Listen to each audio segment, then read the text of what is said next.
glass in front of him. The car under his feet suddenly lost speed and rushed forward, directly hitting the gray wall. There was another loud bang, and the front of his car was smashed to pieces. The gangsters who were preparing to party all around suddenly fell silent. "Oh my God, this is..." Someone shouted. "Xiangqing Garrison has live ammunition." Immediately afterwards, all the thugs in the surrounding area started running in all directions, like a headless fly. Several guards with guns quickly caught up.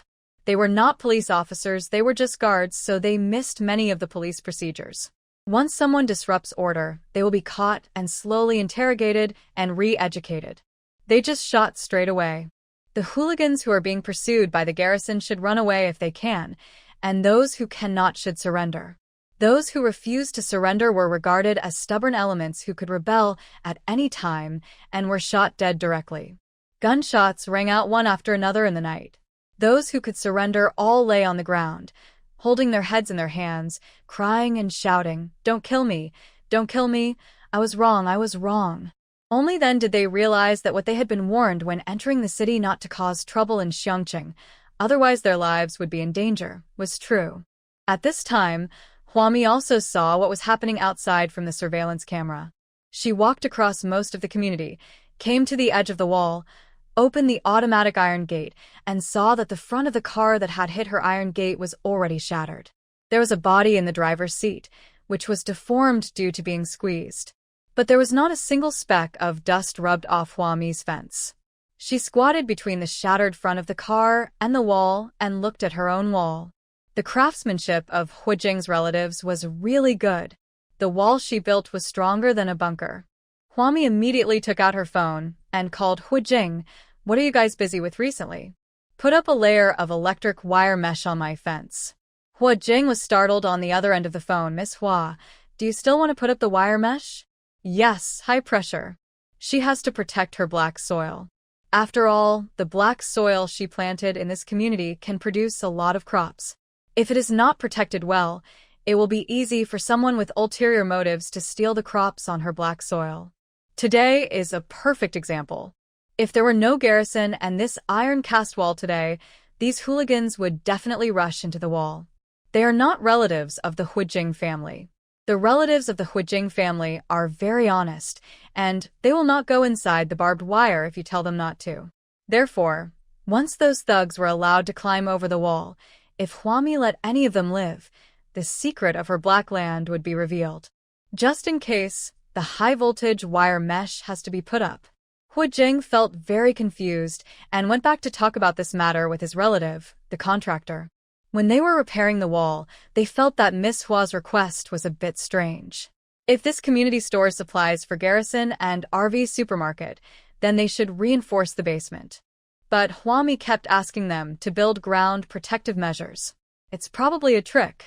The contractor, with his mouth full of gold teeth, gestured. "Miss Hua is a smart person. We have been working on the reinforcement of the underground parking garage, and others have set their sights on the underground parking lot. But now, people are only looking at the ground walls, where there is nothing but collapsed houses." As he spoke, the contractor winked at Hu Jing, as if he was very smart and Hu Jing didn't understand anything. Hu Jing's phone rang again, and it was Huami calling. "By the way, what kind of cement do you use?" Huami asked casually. She thought the quality of the wall was really good. She had never seen a cement wall that was hit by a car, but still had no dust falling off. "It's the cement you provided, Miss Hua." Hu Jing replied that Miss Hua gave them a lot of cement last time, and they used it all to build the wall. There was still a lot left, which was piled up next to Huami's wall. Huami understood. It seemed that the contractor's construction team had good craftsmanship, and the batch of cement she won in the lottery was also very good.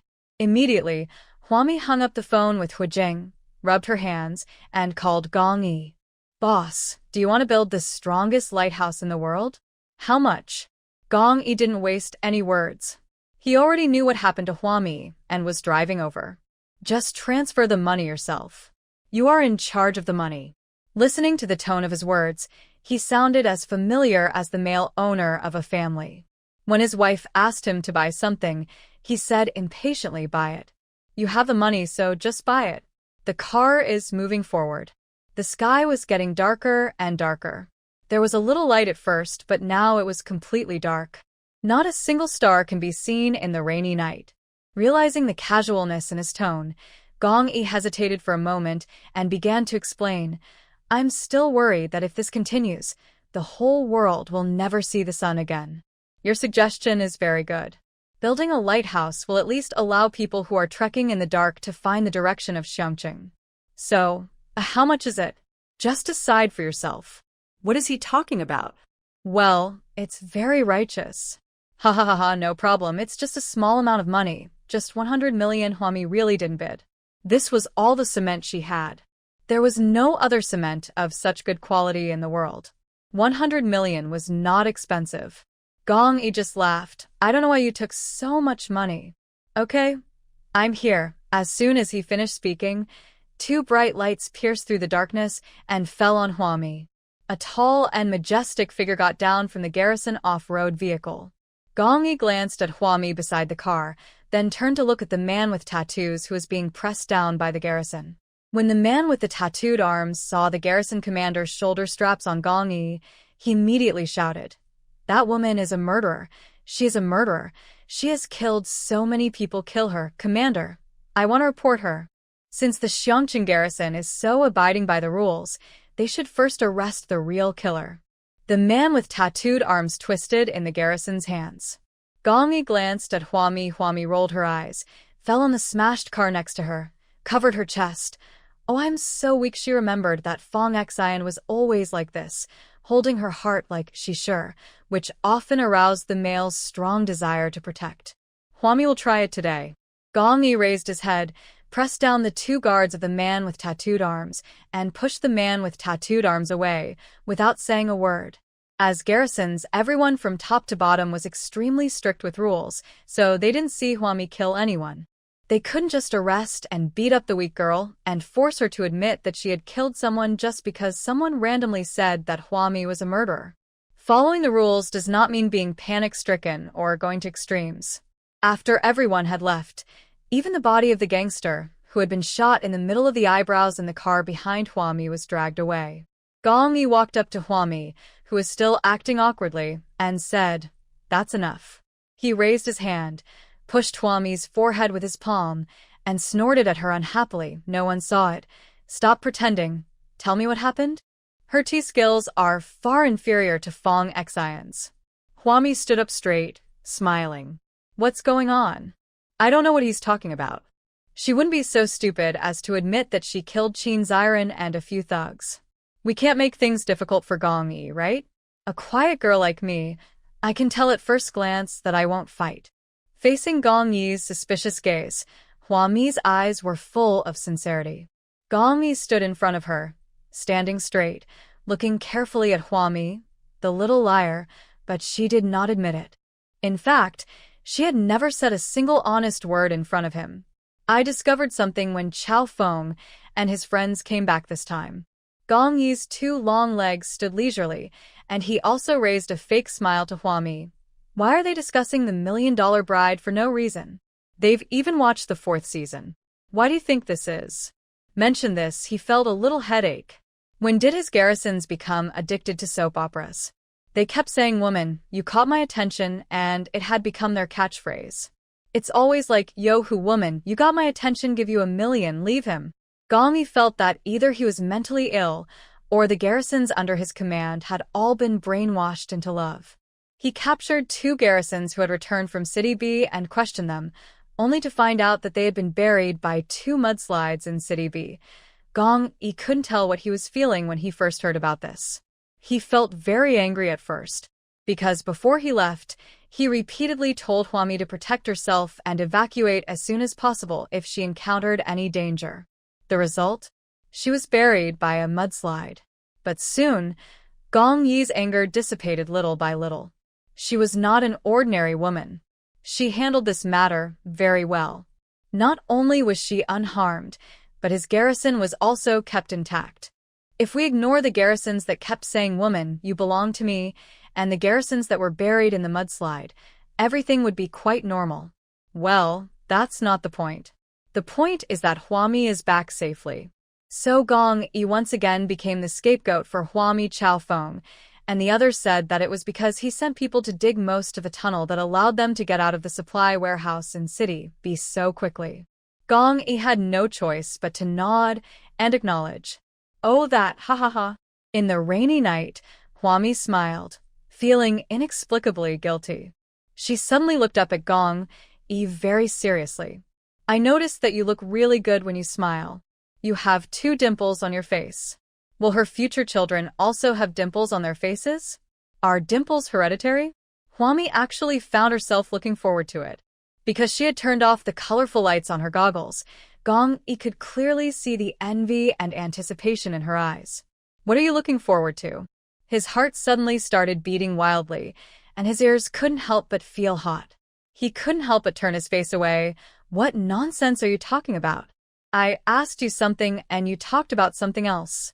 It's not serious. She was not serious. Did he know it on the first day?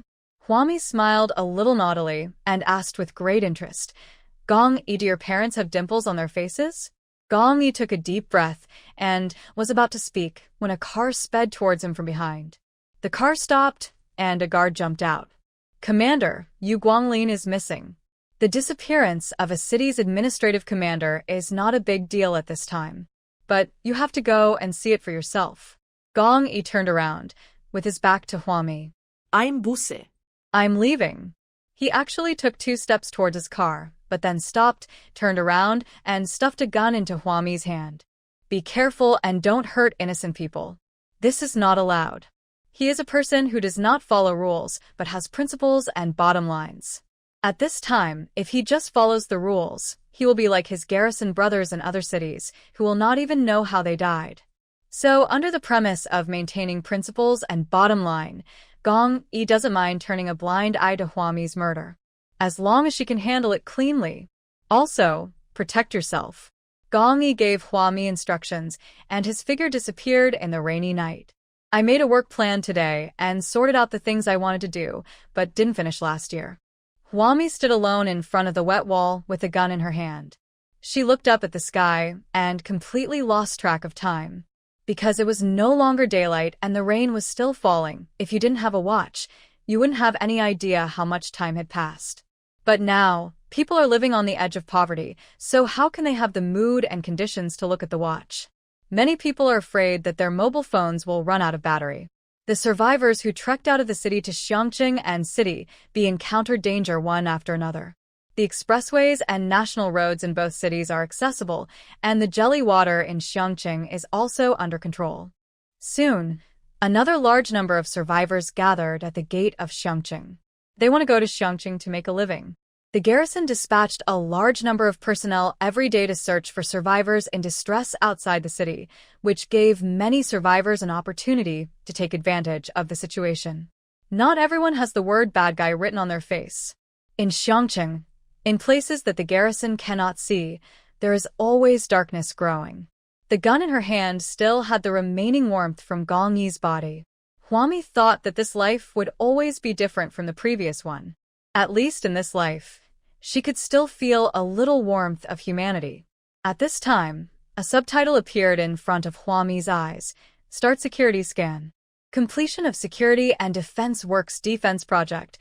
Clearing the black soil of B City Material Depot and the Hunan B Expressway section rating. Primary Protection Project 8 square meters of black land are obtained. Please select a site for the black land. When a lucky draw X1 remaining draws X11, Huami left a square meter of black soil in the supply warehouse in City B. When she left the B City supply warehouse, Tang Yu led the B City garrison and stayed in the supply warehouse with his 8th uncle and others. But because the road needed to be cleared for construction projects, Huami could only obtain the upgrade of the black soil, so she had specifically instructed her 8th uncle's clearance team to reinforce the tunnel while connecting the material warehouse to the main road. This way she can complete another building upgrade, black soil. 8th uncle and his men listened to Huami very much, so Tang Yu and his men reinforced the tunnel while 8th uncle and his men cleared the road. Sure enough, the clearance team acted quickly and immediately refreshed Huami's black soil level. Because the Hunanbi Expressway is a protective project, dredging the 1 square meter of black soil where the Hunanbi Expressway reaches Huami can naturally be considered a protective project. Huami entered the fence, settled the newly acquired 8 square meters of black soil, and planted Chinese cabbage, white radish, potatoes, carrots, lettuce, cauliflower, cabbage, and corn. After planting the vegetables, Huami looked at the crops in his level 15 storage.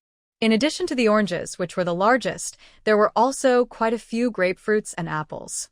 She remembered that the first thing she planted was straw, which was originally used to weave mats for Yirong. Later, Yirong was too busy to take care of it, so she gave up on weaving mats. Now she has a lot of mat straw in her level 15 warehouse. Huami hurried to the underground garage and threw all the grapefruits and apples in the level 15 storage into the garage. She sent another message to Yirong, Qichuan, and Chao Fingchuan. Huami, I got a lot of grapefruits and apples. You guys ask your teams to pick them up. There aren't many grapefruits and apples, but there are still hundreds of thousands of them each. Once they are thrown out of the level 15 storage, a lot of space will be left in the full warehouse. Yirong, the oranges haven't been sold out yet, and you're selling grapefruits and apples? Will they go bad? Qichuan, Sister Hua is awesome. Sister Hua is awesome. Sister Hua is the best. Yeah. Finally, I don't have to eat oranges all day. Yeah. Chao Feng, yes. The three of them replied to Huami's message immediately. Huami took a look and saw that the three people had different personalities and reactions. She simply dragged these three people into a group so that she wouldn't have to copy a message to three people in the future. At this time, Huami's phone rang. It was Shurdyedya calling. He said anxiously on the other end of the phone, Miss Hua, the Beast City Rescue Center is overcrowded with injured people. Our clearance team is surrounded. There are so many people, we can't handle it anymore. The clearance team had just entered the Hunanbi Expressway and was about to head toward City B when they discovered that there were a bunch of people on the road and roadblocks had been set up on the road. Yes, this group of people took advantage of the Hunanbi Expressway that Huami was clearing. They set up roadblocks on the Hunanbi Expressway and prevented the clearance team from going to City B. If you want to get through, you have to leave supplies behind. Miss Hua, what should we do? We don't dare to ask Captain Tang and the others to come over now, for fear of exposing that person's location. Shurdyedya hid in the garbage truck and secretly called Huami. All the uncles and aunts in their clearance team were surrounded by that group of people.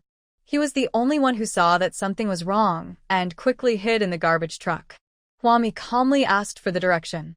The clearance team was located close to the B City Supply warehouse, and it would be faster for her to go there. So, Huami comforted her.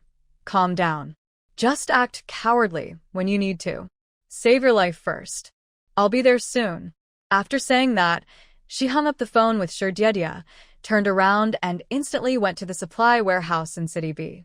During the teleportation process, Huami seemed to hear a special sound of gold coins falling.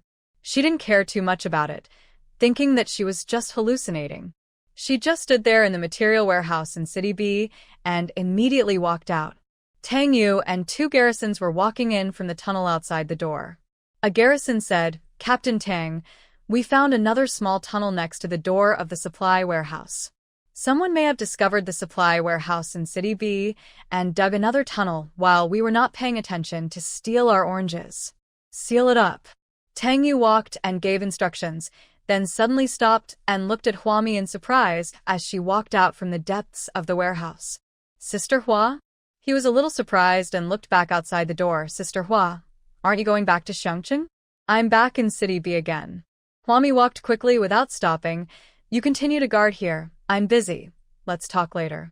She was too busy fighting. Watching her passing by like a gust of wind, Tang Yu turned around with a confused look on his face. Was it because their security measures were not in place? Not only did a small tunnel appear, but they also didn't notice when Sister Hua entered the B City supply warehouse. As expected, the vigilance of these garrison troops has been reduced a lot. Team up! Tang Yu shouted, gathering all the garrisons inside and outside the B City supply depot. From today on, we have to hone our reconnaissance and defense capabilities. While guarding the supply depot, we also have to train. Things like this that happened under the garrison's noses must not happen again. Huami hurriedly left the material warehouse in City B. She did not call Tang Yu and the other garrisons, and she got on the Hunan B Expressway alone. On the Hunan B Expressway, there were many survivors like her who were trudging through the rainy night. Because there are roadblocks ahead, the more you go toward City B, the more survivors there will be. Many stopped on the roadside, unable to move, and no supplies could get across the roadblocks. None of them drove a car because there was no smooth transportation between their city and City B and Xiangqing, and even if there was gas in the car, it would not be able to move. In this case, walking to City B or Xiangqing is the most reliable option. The closer Huami got to the roadblock, the more survivors she found. The group of people who set up the roadblock on such a dark road were quite professional. They set up a wire fence and piled sandbags on the wide road surface of Hunanbi Expressway. Behind the sandbags, there was a row of cars parked with a row of people tied to the roofs of the cars. A bright searchlight was erected high up, illuminating the roadblock clearly inside and outside. Huami cursed inwardly, stupid bee, and put on her goggles to count all the thieves inside and outside the roadblock. Looking more closely, the row of people tied to the roof of the car turned out to be her clearance team. Listen, everyone passing by, hand over half of your supplies and you can pass. Otherwise you will end up like them.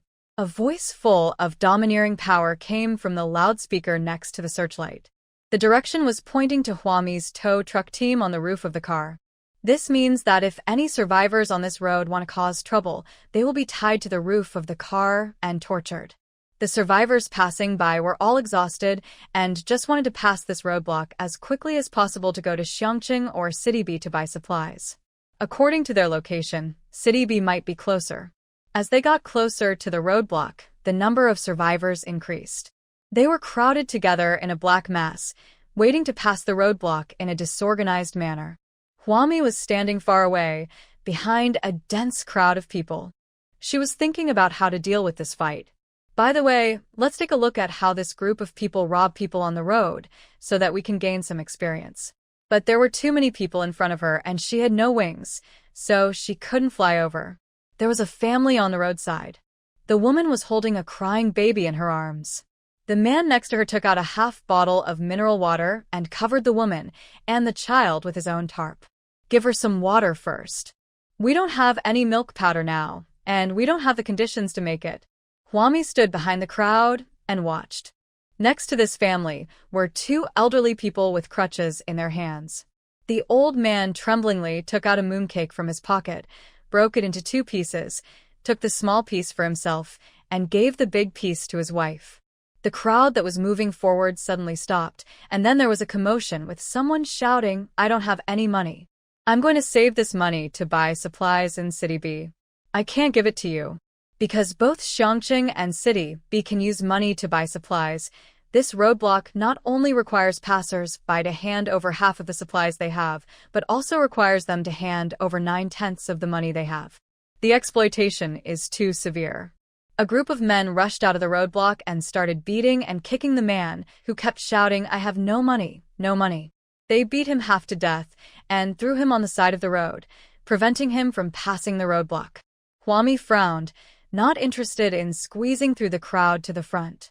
When she crawled to the front of the group, how long would she be able to reach the roadblock and fight? So she broke away from the group, walked up to the parents holding the baby on the side of the road, tilted her head and asked, "How old is this child?" "Do what?" The man was full of vigilance and protected the mother and child behind him. Staring at Huami, Huami smiled and said, "I'm not doing anything. I'm just curious. The child is so young." She spoke. She took out 2 bright oranges from her raincoat and asked the woman behind the man very seriously, "Can such a young child drink orange juice?" The woman shook her head, then nodded. "Actually, no, but in this environment, I don't have any milk, and I've fed our child rice soup." They still had 1 last can of milk powder, but according to the rules of the group of people who set up the roadblock, they had to take out half a can of milk powder. This last can of milk powder was found by her husband with great difficulty. Along the way, unless the children were extremely hungry, they would not make milk powder for the children. Most of the time, they would try to make some porridge and rice soup for the children. Therefore, milk powder is very precious to them. So the couple decided not to cross the roadblock and at least feed the child before handing over half a can of milk powder. Huami stuffed the 2 oranges in her hand to the man in front of her. Then you guys eat and then feed the child after you're done. The man was a little surprised, holding 2 bright oranges in his hands, not knowing what to say. Huami handed over a QR code again. 9.9 each. Please scan 19.8 for me. Thank you. This costs money. The man and the woman were both stunned. The man hurriedly took out a wet wallet from his pocket. My phone has no signal. Can I pay in cash? Huami agreed. Last time, Chi Chuan and his friends dragged several large sacks of cash from City A. At first, Huami thought that her cash register system could not use cash. As a result, as soon as she deposited the cash into the warehouse, the amount in the cash register system increased. The man gave Huami a $100 bill. Here, this is the only one we have. Do you have anything else to sell? Huami took out a set of newborn onesies and said, I see the cloth you used to wrap your baby is soaked. Change the baby's clothes. Okay, thank you. Thank you. The man was so grateful that he burst into tears. When he first took out the $100 bill, he actually didn't think about what other supplies Huami could take out. It turned out that this dry space cotton newborn jumpsuit was exactly what his child needed. It is not easy for such a young child to be able to walk here alive with his parents. Children born and raised in such an environment must have more tenacious vitality than weeds. The woman holding the child also stood up and thanked Huami repeatedly. Huami turned to the 2 old men holding mooncakes and gave each of them an orange. She then took the 20 yuan in cash that the 2 old men tremblingly handed over. There was no other way. She had no change, so she took out a box of Xiao Chaihu granules, opened it, took out a small packet from it, and handed it to the 2 old people. I don't have any cash to change, so a small bag of Xiao Chaihu granules will serve as change. The old man raised his hand and pushed the Xiao Chaihu granules in Huami's hand back. No need for change. Actually, we should give you a little more money, but we are old and don't have much cash on us. The cash is all in the bank, but now there is no mobile phone signal and no internet, so the old couple can't withdraw their coffin money. That's why I was very ashamed and only gave Huami 20 yuan. The old woman next to the old man reached out and held Huami's wrist, lowered her voice and said, Go. Good boy, go quickly. She is still a young girl and doesn't understand the wickedness of human nature at all. Look at the people around her who are eyeing them greedily. They are all hungry and cannot overcome the obstacles in front of them. At this time, a young woman selling supplies appeared, and the consequences can be imagined. But it was obviously too late for Huami to leave now, as there were people all around her. All the people who were originally waiting in line to pass the obstacle gathered around. Even though Huami only took out a few oranges, everyone wanted to try their luck. Maybe they could buy an orange? Someone took out a $100 bill and asked in a low voice, Do you have any other supplies to sell? I have money, and I don't need your change. One person asked, and a large group of people gathered around, asking, I have cash here, can you sell me some supplies? I have electricity, my phone has power, as long as I can get some signal, I will have the money to transfer to you. Huami was surrounded by a crowd. She said calmly, Don't worry. Those of you who have cash can line up first. I have a self-heating hot pot here. As she spoke, she took out a box of self-heating hot pot, dark mustard flavor, from her raincoat, and held a bottle of mineral water in her other hand. I have this, with mineral water, both together for 69.9. I'll sell it to you if you pay. I have $100, here you go, here you go. The man who squeezed to the front stuffed a $100 bill into Huami's hand and almost snatched away Huami's self-heating hot pot and mineral water. He didn't even ask for the change. He just ran away with the self-heating hot pot and mineral water. A bunch of people shouted, I want one too. Give me some, give me some. These people gathered around Huami like a flock of sparrows. Huami was also not vague and kept taking out the self-heating hot pot, dark mustard flavor, and mineral water from her raincoat. Thanks to her raincoat, it looked extra big. The sky was dark enough, the surrounding environment was chaotic enough, and people's hearts were panicked enough. So Huami kept taking supplies out, and no one found it strange. Just as emotions were gradually getting out of control, the commotion here finally attracted the attention of the group who set up the obstacles. A group of men rushed out from the obstacle, holding sticks in their hands, and started beating the survivors who surrounded Huami. He attacked me head-on without showing any mercy. For a moment, there was chaos outside the barrier, with all kinds of ghosts crying and wolves howling. This is exactly the effect Huami wanted. Some survivors finally couldn't help yelling and cursing. Who are you? Why are you setting up a roadblock here? We just want to go to Xiangqing and City B to buy some supplies. Life is already so difficult, and you still want to exploit us. Who gave you the power? In fact, many people have questioned this issue, but because no one has taken the lead, no one is willing to be the first to stand up and resist. But now there are people selling supplies outside the barrier, and you can buy them with cash, without having to go to Xiangqing or City B. The survivors saw hope. What people fear most is having hope. Once they have hope and then it is shattered, when disappointment is overwhelming, human nature is likely to collapse. The group of people who set up the obstacles beat the survivors with punches, kicks, and sticks, and finally, the anger of the survivors was completely ignited. It was hard to say who was the first to start the counterattack. All the women, children, and elderly people who had no fighting power huddled on the side of the road. Try to hide yourself in a safe place. And all along the road, people were beating each other, and anyone who was holding a stick was beaten. Who told you to set up these obstacles? What right do you have to set up these obstacles on this highway? The commander of the Xiangqing garrison didn't say to block the road. Those of you who block the road will be shot. Huami shouted, encouraging the survivors to rise up and resist. She took advantage of the chaos to enter the barrier. There were still a few men in the barrier. They were about to go out to control the situation outside, but when they saw a woman coming in, Uncle 8 was tied to the roof of the car and shouted loudly, "Miss Hua, run quickly, don't worry about us or them." Before she finished her words, Huami had already pulled out her steel bars, and in a few strokes, she beat up all the people who had set up obstacles. She deliberately controlled her strength and didn't hit the man on the head. After subduing him, she grabbed the man's collar and threw him out of the obstacle. Go and receive the anger of the survivors. In a few moves, Huami dealt with all the men who came to beat her. She climbed onto the roof, untied her wreckers, counted them. Where's 10 Diedia? Here. 7th uncle ran to a corner and carried out 10th Diedia, who was beaten half to death. At the beginning, their clearance team was the first to resist the group of people setting up roadblocks, but because they were all elderly people in their 50s, 60s, 70s, and 80s, they were no match for those strong and powerful young people. The oldest one, Diedia, hid in a garbage truck, but was eventually found and beaten up by the group of people. Huami looked around and pointed to a fairly spacious van on the road. She also took a bunch of medicine for Uncle 7 and said, "First check on 10th Daddy's injury. Drive the car further away and don't block the road." At this time, the survivors and the people who set up the obstacles were already fighting each other fiercely. Not to mention, there were quite a lot of people setting up the obstacles. There were at least 50 or 60 men, and all of them were good fighters.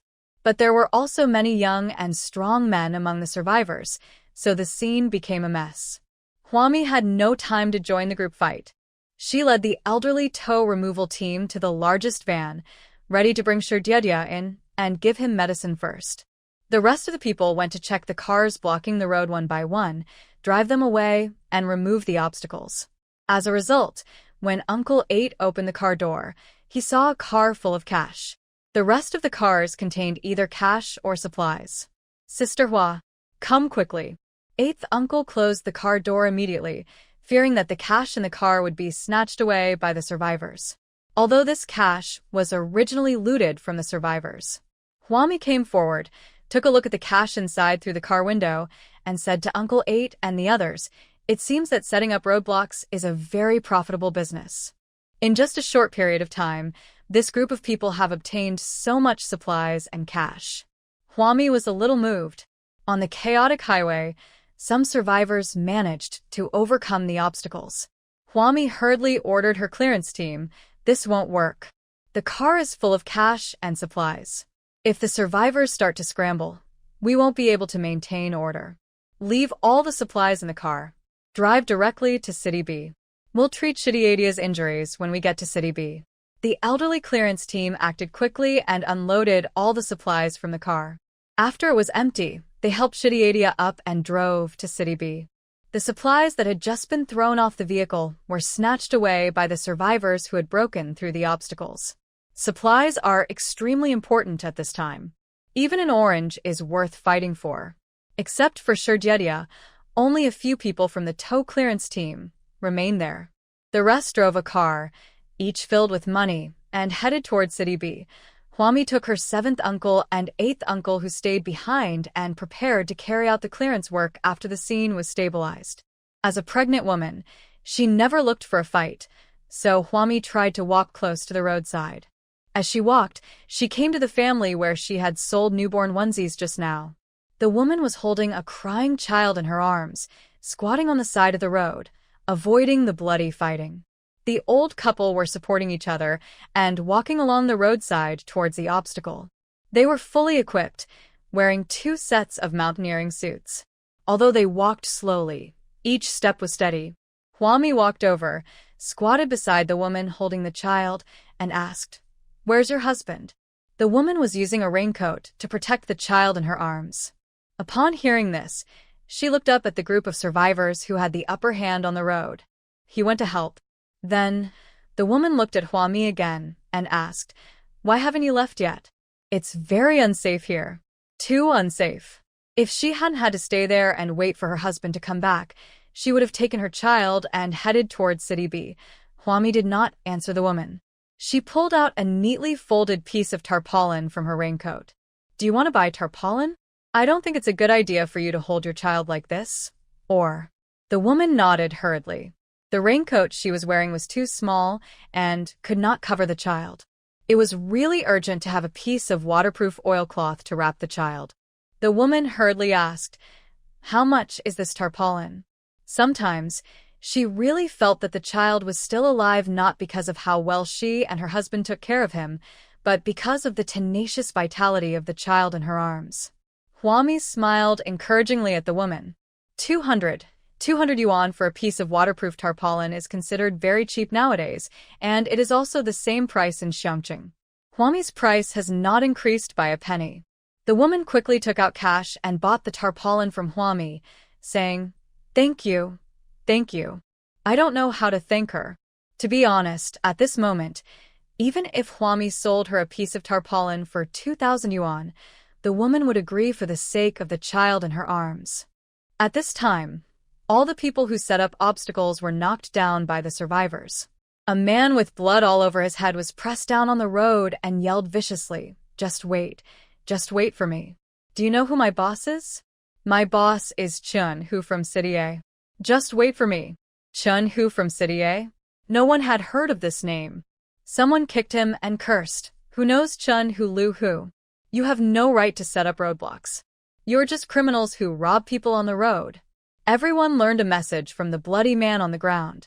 It turned out that they were all survivors who had traveled a long distance from a nearby city. No party represented the authority of Xiangqing or B City, so what right did this group of people have to set up a roadblock here?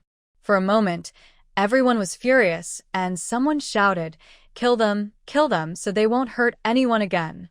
Huami, who was squatting on the side of the road, looked solemn when she heard the name Chun Hu from City A. That's not an easy role.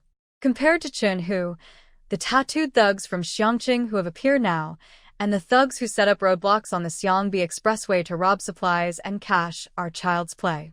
It can be said that in these cities in the southeastern region, anyone who wants to get involved in gang warfare has a big brother above him. The eldest brother has an older brother above him, and the eldest brother's older brother has an older brother too. The last big brother is Chun Hu. Most people don't know this name, and many low-level gangsters may not know it either, because Chun Hu is very white. He is engaged in a very legitimate business, and is a successful, yet very low-key entrepreneur. He is also very keen on participating in various charity auctions every year. They even built several primary schools in poor mountainous areas and refused to be reported. Judging from his current resume, Chun who has no problems at all, and he can even be named a model entrepreneur or something. But Hwami is a person who has lived a lifetime. Although the order of disasters in this life is different from that in the previous life, the people are the same. When the end of the world comes, the power of the day decreases and the month increases, and the devil hidden in the dark gradually no longer needs a human skin. The model entrepreneur and the kind-hearted man who never reports his crimes begins to show his most brutal side. Obviously, there weren't so many hooligans in Xiangqing and City B before, but now they are coming in large numbers. That is Chun Hu above, extending his tentacles towards these two cities. The survivors in front were beating and scolding the hooligans who set up the roadblock. Hwami came to her senses and said to the woman holding the child, "I have a tent to sell. Why don't you get a tent first and sit inside to wait for your husband?" The child is so pitiful. After saying that, she pointed to the garbage truck lying on the side of the road, walked over. Hwami opened the garbage truck and, under the woman's surprised gaze, took out several tents from the level 16 storage. They looked like they were just a few brand new tents that had been taken out of a garbage truck, with the covers still on. The woman was so happy that she wrapped the child in her arms with a waterproof tarpaulin.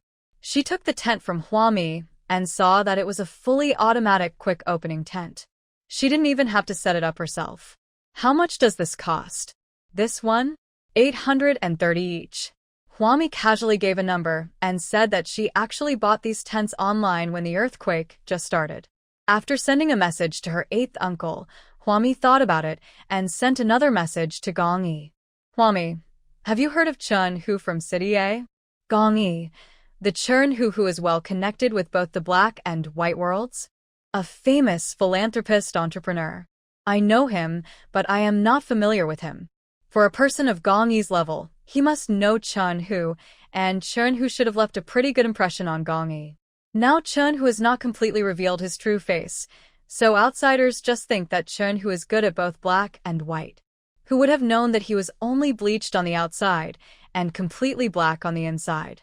Hwami, have you noticed that Xiangqing and Cheng have become increasingly chaotic recently? There are many hooligans." She hinted to Gong Yi that these gangsters flocked to Xiangqing and City B, and there must be a big hand behind the scenes fanning the flames. So she had to remind Gong Yi. After all, in her previous life, Chun Hu was in power, and the garrisons and management levels of various cities became his umbrellas of protection. Even some city garrisons eventually became Chun Hu's private property. Chun Hu is in City A, which is very close to Xiangqing. After the highway is opened, the driving distance between Xiangqing and City A is even shorter than that between Xiangqing and City B. If Hwami was Chun Hu, she would definitely find Gong Yi first. She wanted to assimilate him, win him over, annex him, and use him to possess him. Hwami shuddered. "No, cross this out. Gong Yi, what do you want to say?" Gong Yi stood in front of a floor-to-ceiling window, holding a mobile phone in his hand. Behind him was his garrison, reporting to him the direction in which Yu Guanglin escaped. "It's City A, Hwami. What I want to say is that you should be careful about Chun Hu." Hwami couldn't say anything more. Those people's schemes were much more complicated than hers. Even if Hwami lived several more lives, she might not be able to outsmart these people. So she wouldn't spoil the plot for Gong Yi. The more she said, the more trouble it would cause. As long as Gong Yi could control himself, it would be fine. Gong Yi lowered his head and frowned as he looked at the screen of the mobile phone in his hand. In fact, he had just received the garrison information from City A yesterday. "Gong Yi, the weapons depot in City A has been stolen. It's a mess over there. Don't run around during this period." The clock on the wall was ticking, and the sky was getting slightly brighter. Who could believe that it was actually noon at this time? The rain was still falling. Not only did it not stop, it seemed to be getting heavier. For those who survived, life became increasingly difficult, and more people traveled across mountains and rivers to Xiangqing and City B.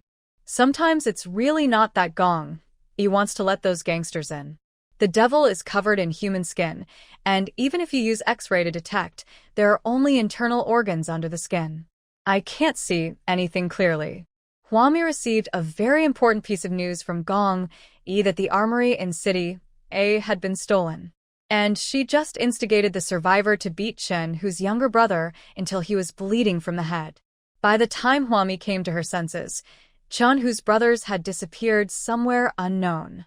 Eighth uncle had found all the tow trucks, and the two people still left on the highway only suffered minor injuries and were not in serious trouble. After receiving Huami's message, eighth uncle and seventh uncle came over and saw Huami squatting in someone else's tent. Seeing the two people coming, Huami hurriedly got out of the tent where the woman holding the child was, but before she could say anything, her eighth uncle said, "Miss Hua, there's a landslide ahead. What should we do?" They had just rescued the obstacle removal team from Chen, whose little brother, when a landslide occurred again, blocking the road. Huami sighed. "What can we do? We have to clean it up. We still need to use this road. The oranges shipped from the material warehouse in City B have to be transported to Xiangqing and City B using this highway. This road is blocked, so we can only take the national highway. The detour of the national highway is too big, and there is estimated to be more risk of landslides." As she spoke, she handed a long fruit knife to her seventh uncle and eighth uncle and said to them, "Let's clean up the garbage first and make plans to return to City B. We'll talk about it after we find Fang Yuqi in City B. There is no need to worry about the safety of Xiangqing and City B. Gong Yi is no pushover. There are garrisons in the city, so Chun, whose tentacles can't get any more arrogant." Huami was only worried about the area outside the city, especially the safety of the clearance team she had placed outside the city. If you want to maintain the safety of the clearance team on Hunanbi Expressway, you have to communicate with Fang Yuqi, the captain of the garrison in City B. In fact, before Fang Yuqi returned to City B to drink jelly water, Huami gave him a universal signal connector. He consulted Gong Yi, his superior, and Gong Yi allowed him to accept Huami's arrangement. Huami reminded Gong Yi about Chen, whose matter, and Gong Yi would naturally inform Fang Yuqi. Huami's purpose of looking for Fang Yuqi is to have Fang Yuqi garrison her and let her stroll more on the Hunanbi Expressway, or even the Hunanbi National Highway. I listened to Huami's explanation again. If you encounter any danger while clearing the mountain, remember, you must give in when it's time to do so. I'm in front, and you follow me. It was too dark, the road was not safe, and it was raining. If we walked together, and there was a mudslide, we would be wiped out and buried. There's no way to find someone to dig it out. So the clearance teams all walk separately / they don't gather together to clean up a section of road, but each person is separated by a long distance.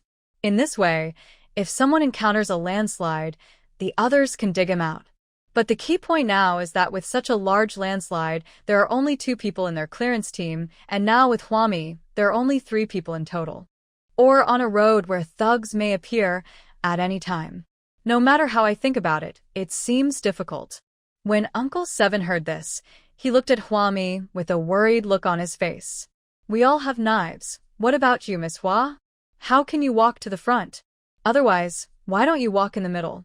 They were scattered on the road, and none of them were clearing the mountain together. For every section of the road, a team would leave Miss Hua alone in the front. What if a lot of hooligans came again? How to deal with them? Huami said to Uncle Seven, "I have a gun, it's okay. Everyone don't be too anxious, just walk slowly, and take as much as you can as exercise." The woman behind me put the child in the tent, and came out of it. She said, "It just so happens that we are going to City B as well. Miss Hua, let's go together." She heard her 7th uncle and 8th uncle call Huami that way, so she started calling her that too. The woman's husband also came over and said to Huami, "My name is Wu Shigao. My wife is Gu Chuling. We'll go together, I will go last." Seeing Huami hesitate, Gu Chuling said hurriedly, "My husband is a children's taekwondo coach. We can take care of each other along the way. I'm a children's taekwondo coach, so I can teach taekwondo to the kids in the future." Therefore, Wu Shigao and Gu Chuling are neither burdens nor useless people.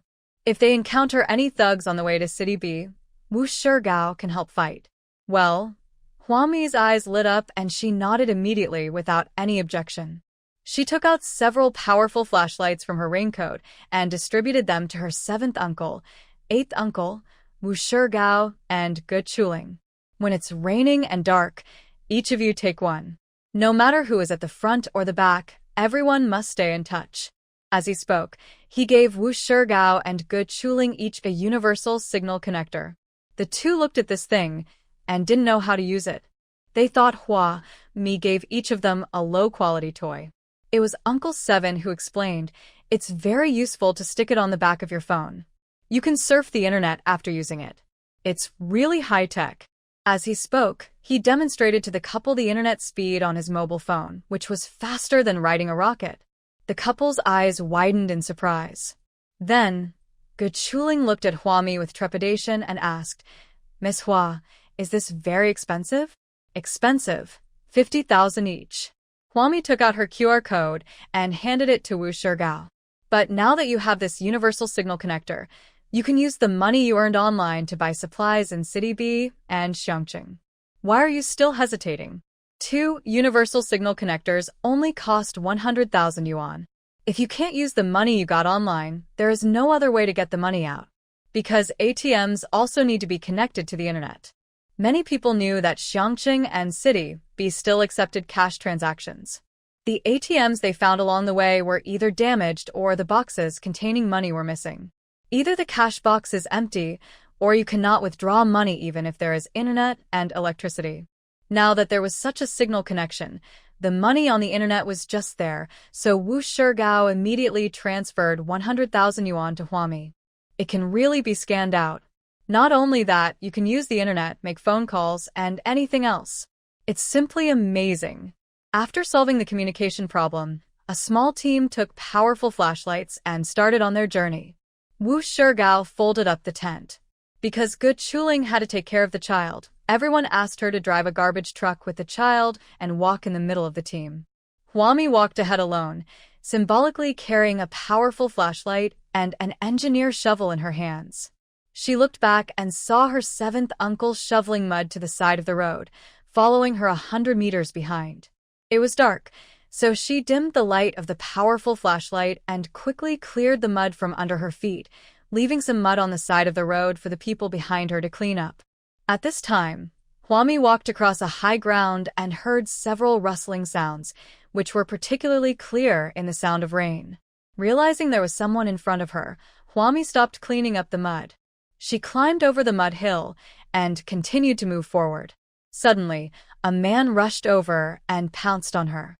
She turned sideways and kicked the man, sending him flying. It crashed directly into the mud in front. "MD, this woman is a tough one." Several hooligans rushed out and surrounded Huami. On a rainy night, the leader of the gang was playing with a knife in his hand, looking at Huami with an evil smile on his face.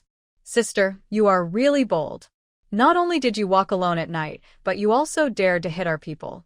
Do you know who our boss is?" "I don't know." Huami stood in the middle of a crowd of people. She looked at the faces of these thugs, all of whom had scars from being beaten by the survivors.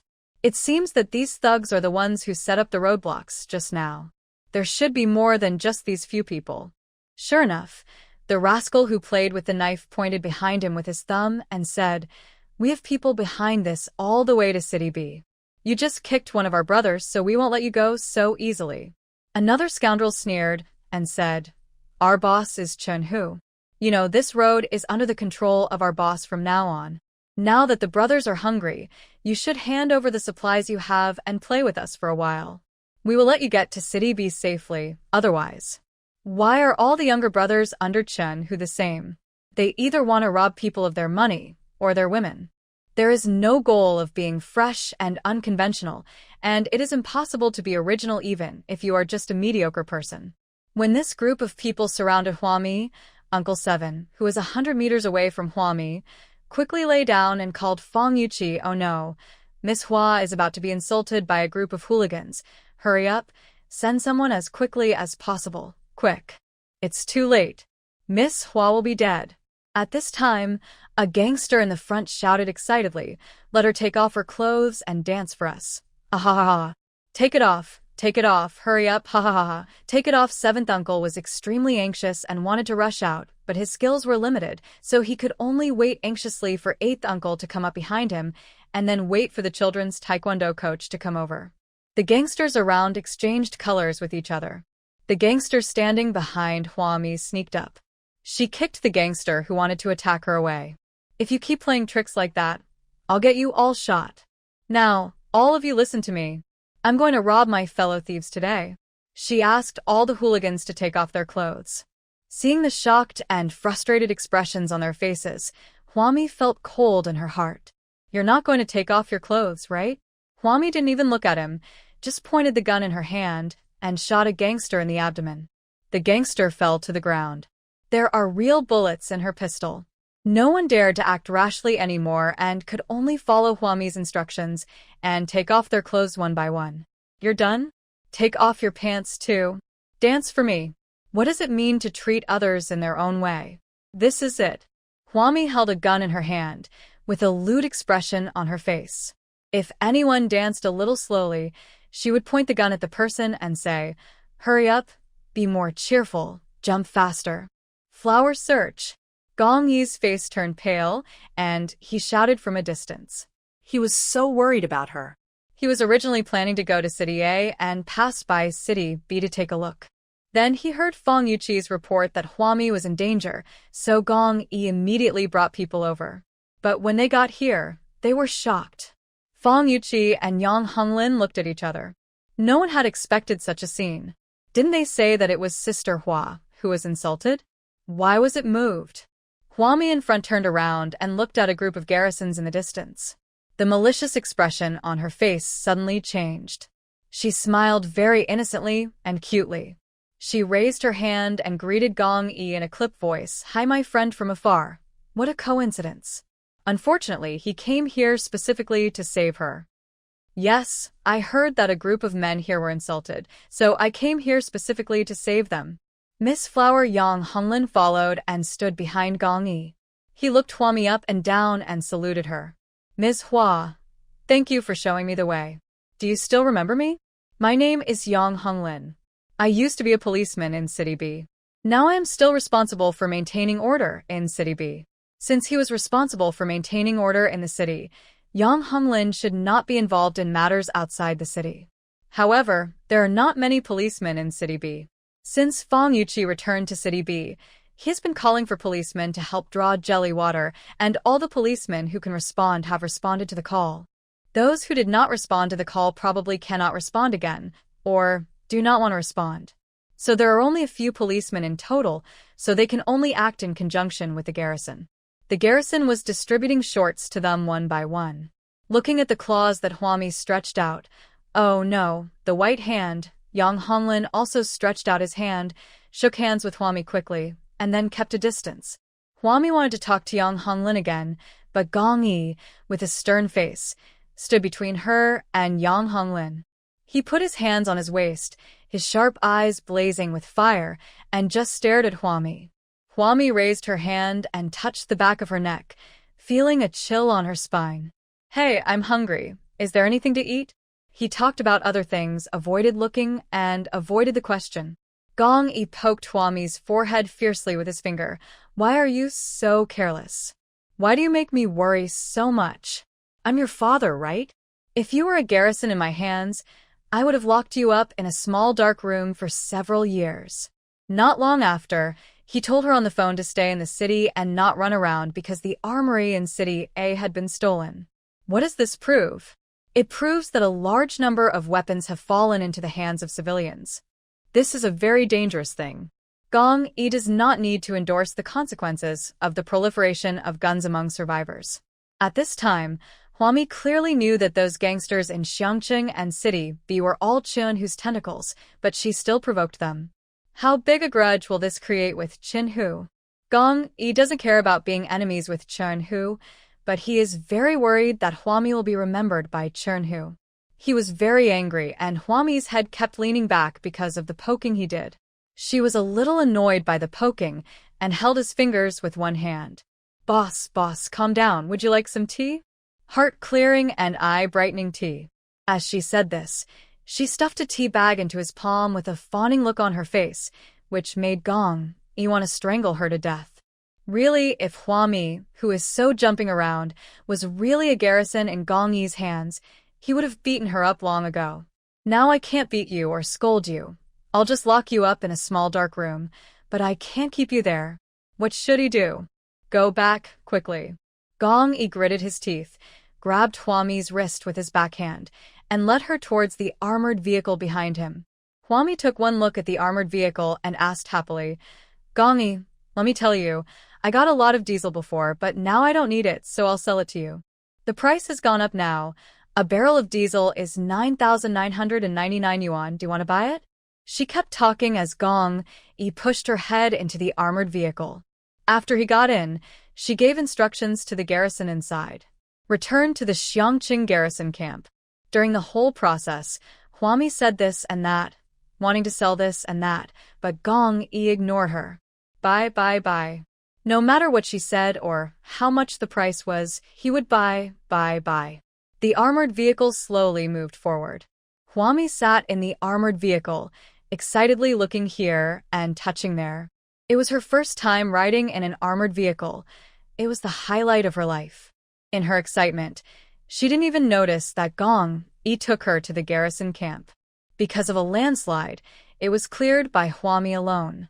Good Chuling and others behind them saw that they had connected with the garrison, so they all got on the garbage truck. They followed Yang Honglin and Fang Yuqi's team, suppressing the group of boiled chickens wearing only shorts, and quickly returned to City B. The sky, which had just begun to brighten, has now become completely dark again. When the armored vehicles and garrison jeeps in front passed the entrance of City B, Hua Mi immediately asked, That's not right. Aren't they going to drop me off at City B? Where are we going? At the gate of City B, there were survivors queuing up to enter the city. My 7th uncle, 8th uncle and others followed Fang Yuqi and Yang Honglin and stopped at the gate of City B, but Gong Yi's armored vehicle did not stop. Gong Yi, who was sitting next to Hua Mi, was looking at the map in his hand. Hearing this, he didn't even raise his eyes. I'll take you to the garrison camp and torture you to the point where you'd rather die than live. He thought Hua Mi would at least panic for a moment. After all, she was a woman following a group of men, so she would definitely appear nervous. Who would have thought that Hua Mi would giggle, lean back leisurely, and stick out her flat belly? I haven't been to the garrison camp yet. I'd like to go and see for myself. Why should she panic? The garrison at this time was not bad, and Gong Yi was not the kind of person who would take advantage of others' misfortune. It's just right, take the kids out to see the world. Wu Shigao and Gu Chuling already had psychological trauma from these obstacles that blocked the survivors. When the garbage truck arrived, Wu Shigao frowned. How much supplies will be confiscated when we enter City B? The survivor in front of them heard this and turned back to Wu Shigao and said, I don't know about other cities, but there are barriers at the gates of Xiangqing and B City. They are not looking for supplies and money entering the city. They are checking criminal records. Criminal record? Gu Chuling looked at the survivor with some curiosity.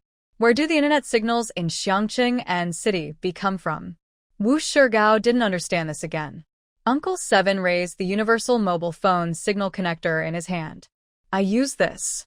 So it is absolutely true that this is black technology. If you stick this universal signal connector on a router or wireless modem, people nearby can access the internet wirelessly. Gu Chuling couldn't help but sigh. If I had known earlier, I would have bought a few more for Miss Hua. Seeing the people from the tow clearance team waving at them at the city gate, his 7th uncle and 8th uncle hurriedly said something to Yang Honglin and walked towards their own tow clearance teams. Seeing this, Gu Chuling and Wu Shigao followed decisively. The couple had already decided to cling to Hua Mi's thighs until they died. Seeing Gu Chuling and Wu Shigao following them, the rest of the clearance team had no objection.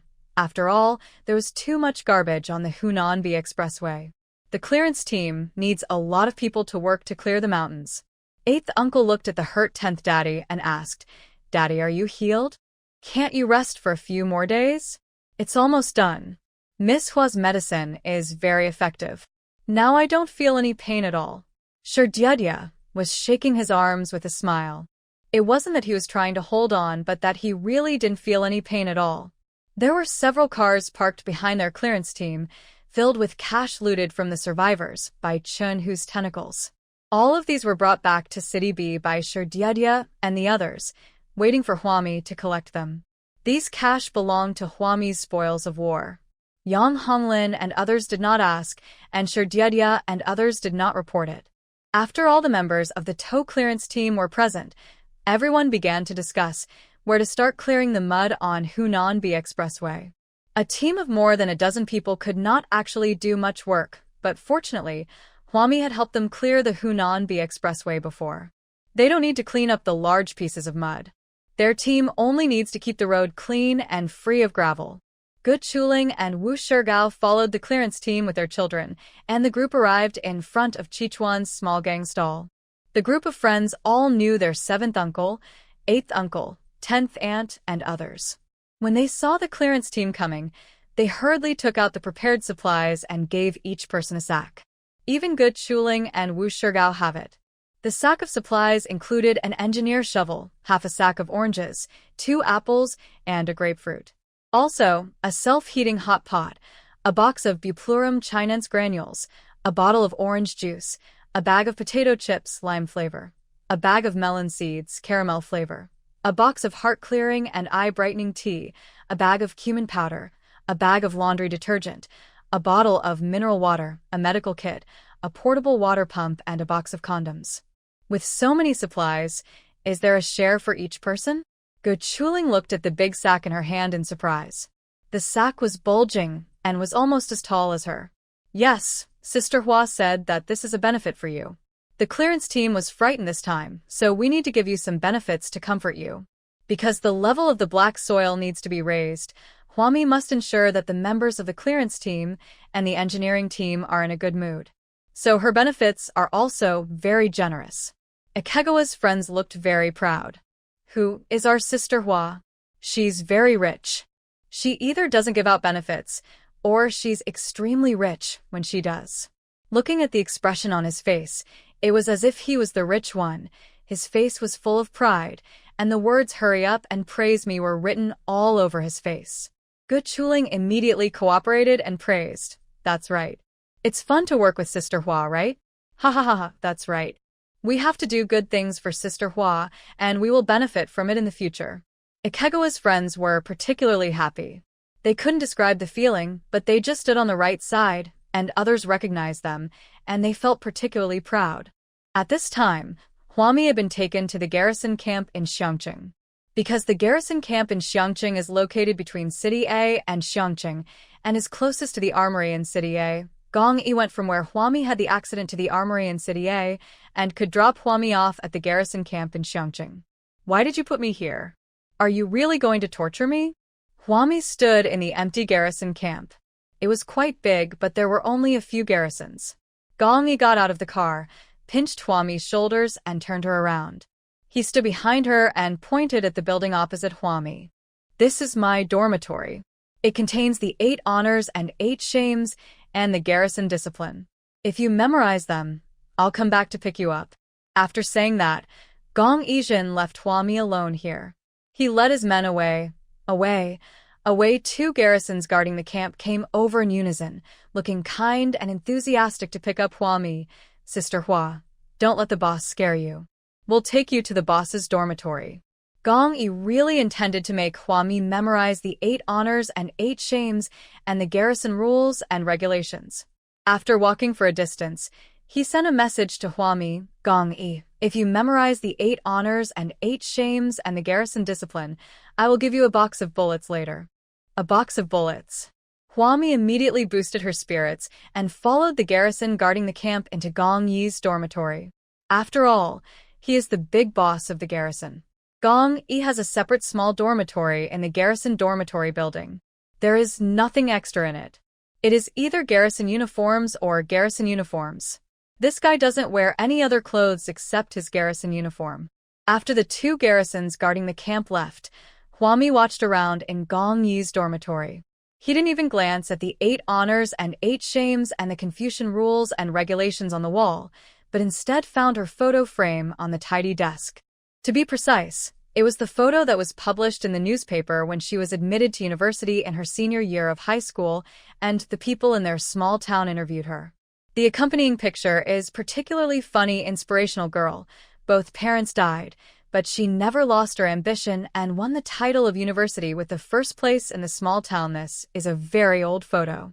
Where did Gong Yi get it from? She looked at the photo frame. It was old and looked like it had been there for several years. Huami took a photo of the photo on Gong Yi's desk and sent it to Gong Yi. Huami, photo.jpg. Huami, look what I found. The person in this photo looks so familiar. Gong Yi, oh. It seemed like he did it on purpose. Yes, Gong Yi did it on purpose. He deliberately let Huami go to his dormitory and see that photo. Huami, you don't plan to say anything? Gong Yi, what? That photo was cut out from a newspaper when I was on a mission. This is his dream girl, but he doesn't plan to tell Huami. He could imagine how proud Huami would be once this secret was revealed. But even though he didn't say it, Huami had already guessed it. Huami, boss, have you been secretly in love with me for many years? Gong Yi didn't reply to the message. He didn't know how to reply. Huami, ha ha ha ha, boss, you are immoral. You are taking advantage of others. She always thought that she had prostituted a little duck, but she didn't know that the little duck had slept with his dream lover. So all in all, she was at a disadvantage. No, it's not a loss. She buys one and gets two free. Gong. Yes, I took advantage of someone who was in danger, but you promised me that night that you fell in love with me at first sight and wanted to date me. Since he was going to break this layer of window paper, Gong Yi might as well just make it clear. He didn't know what Huami was thinking. Maybe she drank a little too much that night, but he took it seriously.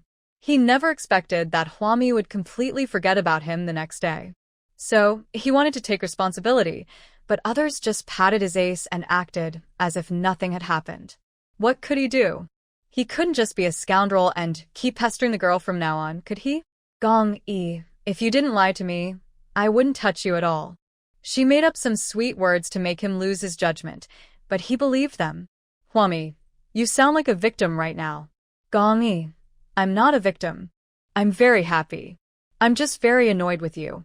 You're not interested in me, but you drank yourself to death.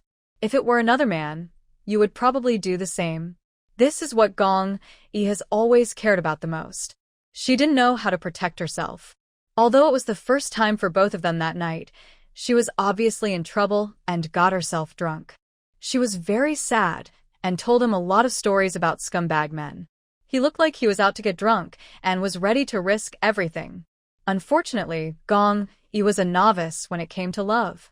He really doesn't understand anything and is very innocent in this regard. If he wasn't innocent, he probably wouldn't have treated a paper girl as his dream lover and secretly loved her for several years.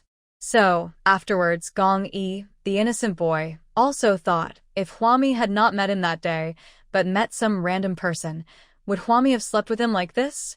When he thought of this possibility, he felt that Huami deserved the title of scumbag. He was helpless because his dream lover was of such a character. Huami, no, I'm also very picky. Even after such a long time, I still remember that I picked the most handsome duck in the whole bar. Gong Yi? What did you say? Duck? Huami, man, I made a typo, hee. Huami, so, I am also very picky. I won't move if you're not handsome. You have to have confidence in yourself. You are the most handsome man in the whole bar. Was charging his phone in the armored vehicle while raising his eyebrows at Huami's message on the screen. The corners of his mouth curled up slightly. Thank you. He felt comforted.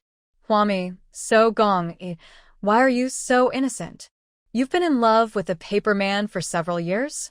It must have been 4 or 5 years. Gong Yi no longer wanted to reply to Huami's message. She had no idea that she was just a paper figure on his desk. Judging from the tone of her message, she seemed to be discussing the paper man in his heart just based on the facts. What's wrong with liking a paper man? He was locked up in a garrison camp full of King Kong monks, where even the bikini magazine could not be brought in. It seemed particularly normal for him to like a paper man. The armored vehicle was shaking. Gong Yi and his team had already boarded the Hunan A expressway. After a distance, the road was blocked, so they had to abandon the vehicle and walk into the garrison camp in City A. This time, he went to the garrison camp in City A to check the whereabouts of the weapons. Soon felt bored staying in Gong Yi's dormitory.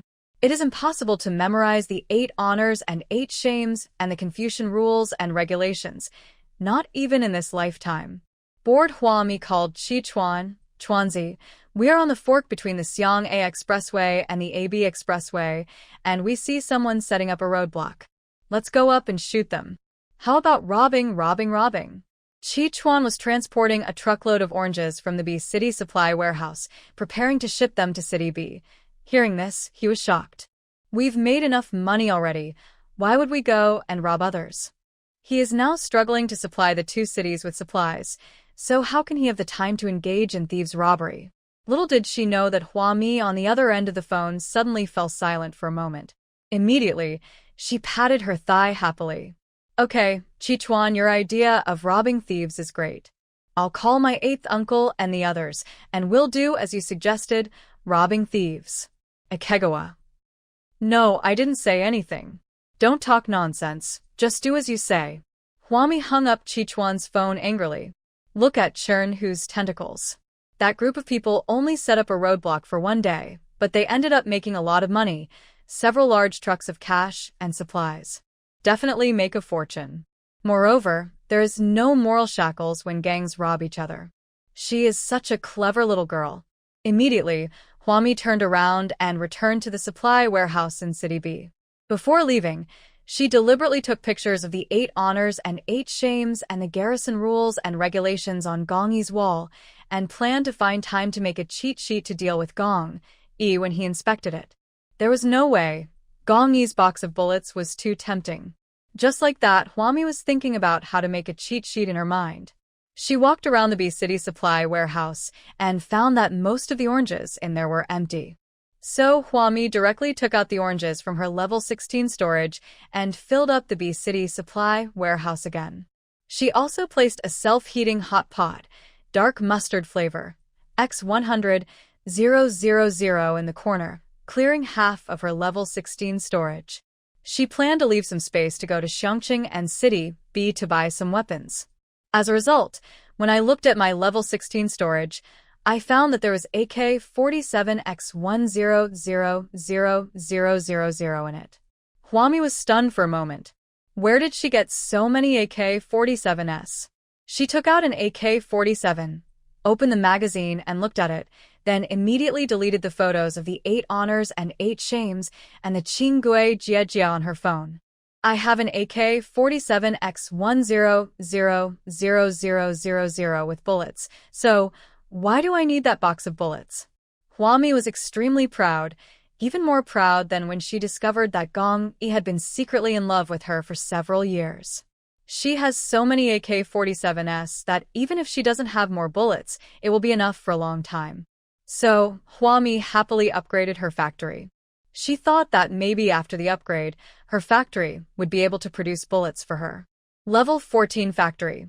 Water bottles, mineral water, tarpaulin, self-priming filter type anti-particulate respirator, orange juice, ethanol, painkillers, sterile gauze, hemostatic gel, goggles, condoms, resin gloves, protective clothing, sterile boots limited production, semi-finished pickled fish X50, 000, chocolate cake X40, 000, semi-finished braised lion's head X30, 000, semi-finished braised spare ribs X20, 000, semi-finished pizza X10, 000, semi-finished crispy pork X5, 000, semi-finished Orleans. Roast chicken X2, 500, semi-finished pork with preserved vegetables X1, 000 when a lucky draw X1 remaining draws X12 level 14 factory. Only produces food, no weapons for Huami. She was a little disappointed, so she turned her disappointment into production and produced everything that could be produced in limited quantities. Not only that, she also produced X100 000 copies of the fixed producible materials. Last time, Shidiedia sent her a message saying that there were more and more injured people in City B and medical supplies were becoming increasingly scarce. Huami went to the supply warehouse in City B and put a large pile of medical supplies. Those medical supplies were not necessarily all produced by his own level 14 factory. Many of them were previously exchanged from Kuminghong. After all, most of the medical supplies produced in her factory are used to treat external injuries. And now the physical condition of these survivors is far from reaching the level of mutation. Only when there are survivors whose bodies have mutated will these basic diseases in the human body disappear. Yes, that's right. The constant natural and man-made disasters in the end of the world will eliminate all unfit humans. Those who survive in the end, even if they are ordinary humans, will have much better physical fitness than people today. At that time, there will no longer be a need for the various medicines we have now, and we will only need to keep the trauma medicines.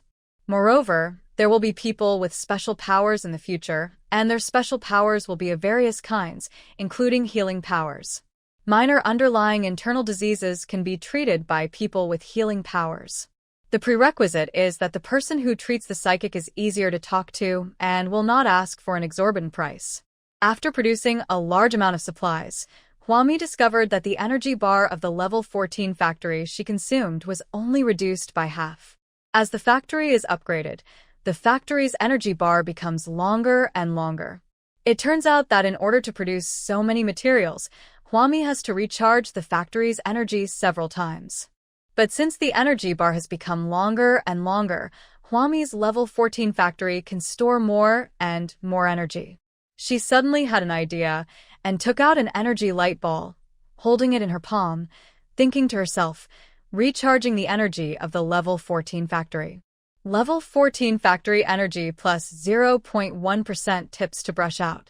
So this energy light ball can not only increase the physical strength and energy of ordinary people, but also charge energy for level 14 factories?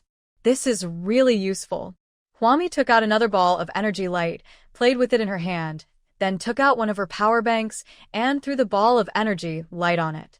Originally, she hadn't planned to charge the power bank at all. As a result, a ball of energy light went down and the power bank exploded. That is, because too much energy was charged. For the small power bank, the energy of this ball of energy light was an unbearable burden in its life, so it bulged silently. What a pity. Huami threw the bulging power bank she was using for the experiment into her recycling station and got 2 energy balls back. After she had finished all these and filled the entire B City supply warehouse to the point where there was not even room for an orange, she then leisurely walked out of the gate. The garrison guarding the gate was already numb with the appearance of Huami. They just stood up straight and saluted Huami without asking any extra questions. After exiting the tunnel of the B City Material Depot, Huami turned to the nearby garbage dump. Because the mudslide had submerged the B City Material Depot, the excavated soil was piled outside by the garrison, forming a large garbage dump. Huami collected all the mud in the large landfill and the domestic garbage from the garrison. He walked onto the Hunan-B Expressway. 8th Uncle's clearance team and Ikegawa's small team were on this road, and the 2 teams just happened to meet together. 8th Uncle. Hey Chichuan, you're sending orange to City B again. Ikegawa. Hey, Uncle 8. Cleaning again. The 2 teams were chatting and smoking in the rain when a team coming from a distance came over on foot. At first, Chichuan thought it was Tang Yu's garrison team. He was about to greet the newcomers and ask them why they didn't even drive the car. The other party fired a shot and hit the tire of a truck behind Ikegawa's convoy. The sound of a tire bursting was heard. Chichuan cursed, MD, not a good person. He quickly called out to his friends behind him, as well as Uncle 8 and others across the street. Hurry, get in the car, run. Although it was dark and drizzling, Ikegawa's line of supply trucks, numbering more than 10 in total, were all loaded with oranges, so it looked quite impressive. There were survivors along the way, and everyone knew that Chichuan's team was transporting oranges to Xiangqing and City B. It was obvious that they had been targeted for a long time. However, Chichuan did not expect that the other party would open fire as soon as they came up. Now one of the wheels was broken, and the last truck would definitely not be able to drive away. I can only abandon the last car. Has morality become so corrupt now? People are openly looting supplies? The survivors who were walking on the road scattered and hid on the road. Ikuo called on his eighth uncle and others to get in the car. Suddenly, a bullet came and hit Ikegawa directly. Ikegawa fell to the ground. He was shot.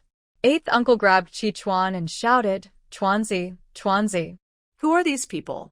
Those who set up the roadblocks ahead were just minor rioters. No one was killed. Why did this group of people kill people as soon as they came up and had a disagreement? Before the eighth uncle could figure it out, he was also shot. Run. Forget about the supplies, run. With blood spurting from his mouth, Ikegawa shouted at the speculators and the tow clearance team. The gunfire became more frequent. Wu Shigao pushed Ge Chuling to the side of the road. He made a hushed gesture to Ge Chuling, looked down at his daughter, who was sleeping soundly in her mother's arms, and whispered to Ge Chuling, "Run quickly. Treat yourself as an ordinary survivor on the road." Run. After he finished speaking, he turned around and went to rescue Ikegawa and Uncle 8, who were shot. It is said that if you take money from someone, you should help them get rid of their misfortunes. Since the couple received so many welfare materials from Miss Hua, they couldn't just not do some work. Early this morning, someone called me in a very aggressive tone, saying that my car was blocking his path and asked me to move my car. I called my mother and prepared to go out. "Mom, what am I going to do? I don't want to go. I don't want to leave." "Me? Go ahead. He's pretty fierce. What if he scolds me?" No, no. Ge Chuling cried as she watched Wu Shigao's back running away in the rain. She wanted to call Wu Shigao back, but at this moment, she didn't dare to make a sound. The daughter in my arms started crying loudly because of the gunshot. She didn't dare to stay where she was, for fear that the group of people who hijacked the supplies would be so cruel that they would not even let the children go. Ge Chuling sobbed, looked in the direction, and ran towards City B with her child in her arms. She thought, at least she could keep her life and inform Miss Hua. Behind her, Wu Shigao joined the battlefield, but in fact, it did not bring much change to the current one-sided massacre situation. But he was much more agile than the elderly clearance team, and he carried back Ikuo, who had been shot, as well as his seventh uncle, eighth uncle, 10th aunt, and others. The rainy air was filled with the smell of blood. There were 12 people in the clearance team, plus a hungry baby, and 10 people in Ikegawa's small trading gang, driving 10 trucks to transport the oranges. In the end, the only people who were not shot were Wu Shigao and Ge Chuling, plus a baby in Ge Chuling's arms. All the survivors around ran away. Wu Shigao ran back, took out the welfare medicine bag given by Hua Maifa, took out the hemostatic gel from it, and applied it to the bullet holes of his companions one by one. It was raining heavily, but he was in no mood to care about anything else, and was only concerned with saving people. The road was quiet for a long time. Ikegawa and others endured the pain and fell to the side of the road in a disorderly manner. Several gun-toting men came out from the roadside, and a gun was pointed at Wu Shigao's forehead. "There's a living person here." Someone said in a cold tone that they thought they had killed everyone in the clearance team and Ikegawa's supply transport team. "Kill him." Another person whispered. In the rain, Wu Shigao closed his eyes resignedly. The man pointing a gun at him was about to pull the trigger, but Ikegawa, who was supposed to be dead on the ground, suddenly jumped up and knocked the man to the ground. "Wu Shigao, run." Run. Chichuan shouted. He actually had no strength left. The only reason he was still holding on was because Wu Shigao squeezed a large amount of hemostatic gel for him. The damaged blood vessels inside the body are also clotted. It hurts. The bullet hole hurts so much. But it's not that life-threatening. The man who was thrown to the ground pointed the gun at Chichuan's stomach and fired several more shots. Snap, snap, echoed throughout the rainy night. Huami, who was driving on Hunanbi Expressway, suddenly stopped. She cursed inwardly and ran forward quickly. There was a flash of lightning across the sky. Ahead were several men standing in the rain, 10 trucks full of oranges, and corpses scattered on the roadside. There is also Wu Shigao kneeling on the ground. "Rascal, dare to touch her." Huami took out an AK-47, held it in her hand, and without even looking, she started shooting at the people in the rain. She used the AK-47 like a machine gun. Da. Da. Tang Yu and others who were rushing over not far away listened carefully in the rainy night. Just now, it was the garrison's guns that were firing, and now someone was counterattacking with an AK-47. One of the garrisons whispered to Tang Yu, "This guy must be a lunatic. Who would waste bullets like this now? It's like they don't care about the cost." Whether they were garrisons or civilians who had obtained a firearm through improper means, they all regarded the weapon in their hands as extremely valuable. At this time, everyone knows that a bullet represents a life. Although human life is becoming less and less valuable precisely because of this, more and more people are not willing to die. There are so many things that a bullet can do. For example, now, 20 bullets can be exchanged for 10 truckloads of oranges. Huami took an AK-47 and beat the 5 robbers who were robbing oranges into pieces. She rushed over and shot one of the robbers who was still breathing. Wu Shigao fell to the ground, so frightened that he couldn't make a sound. "Anything?" Huami walked over with a gun in hand and bent down to look at Wu Shigao, lying on the ground. He hurriedly got up from the rain and wiped the water off his face. I'm fine, Miss Hua. I'm fine." This was the first time that Wu Shigao discovered that killing could be so quick and efficient. The way Huami fired the gun looked as if she was shooting BB bullets. They were completely devoid of the cruelty and heaviness of the group just now. Yes, Wu Shigao finally discovered that there was something wrong with Huami. She felt it was easy to kill people, and even felt that human life was worthless. This is chilling because if people today want to do evil, they will definitely go through a very painful psychological struggle. Not everyone is born with the ability to release the evil in their hearts. There must be some kind of opportunity or inducement for them to show their evil to the fullest. In the transition from a civilized and polite environment to the current one, the evil people will also go through a not-so-pleasant process of liberation. Even if it is a robbery, it is not a pleasant robbery. There is no such thing as a pleasant killing. But Huami is different. You can still see a very beautiful side in her. Most of the time, she is more sunny and hopeful than anyone else. Even when she was killing people, she did it as if she was playing a game.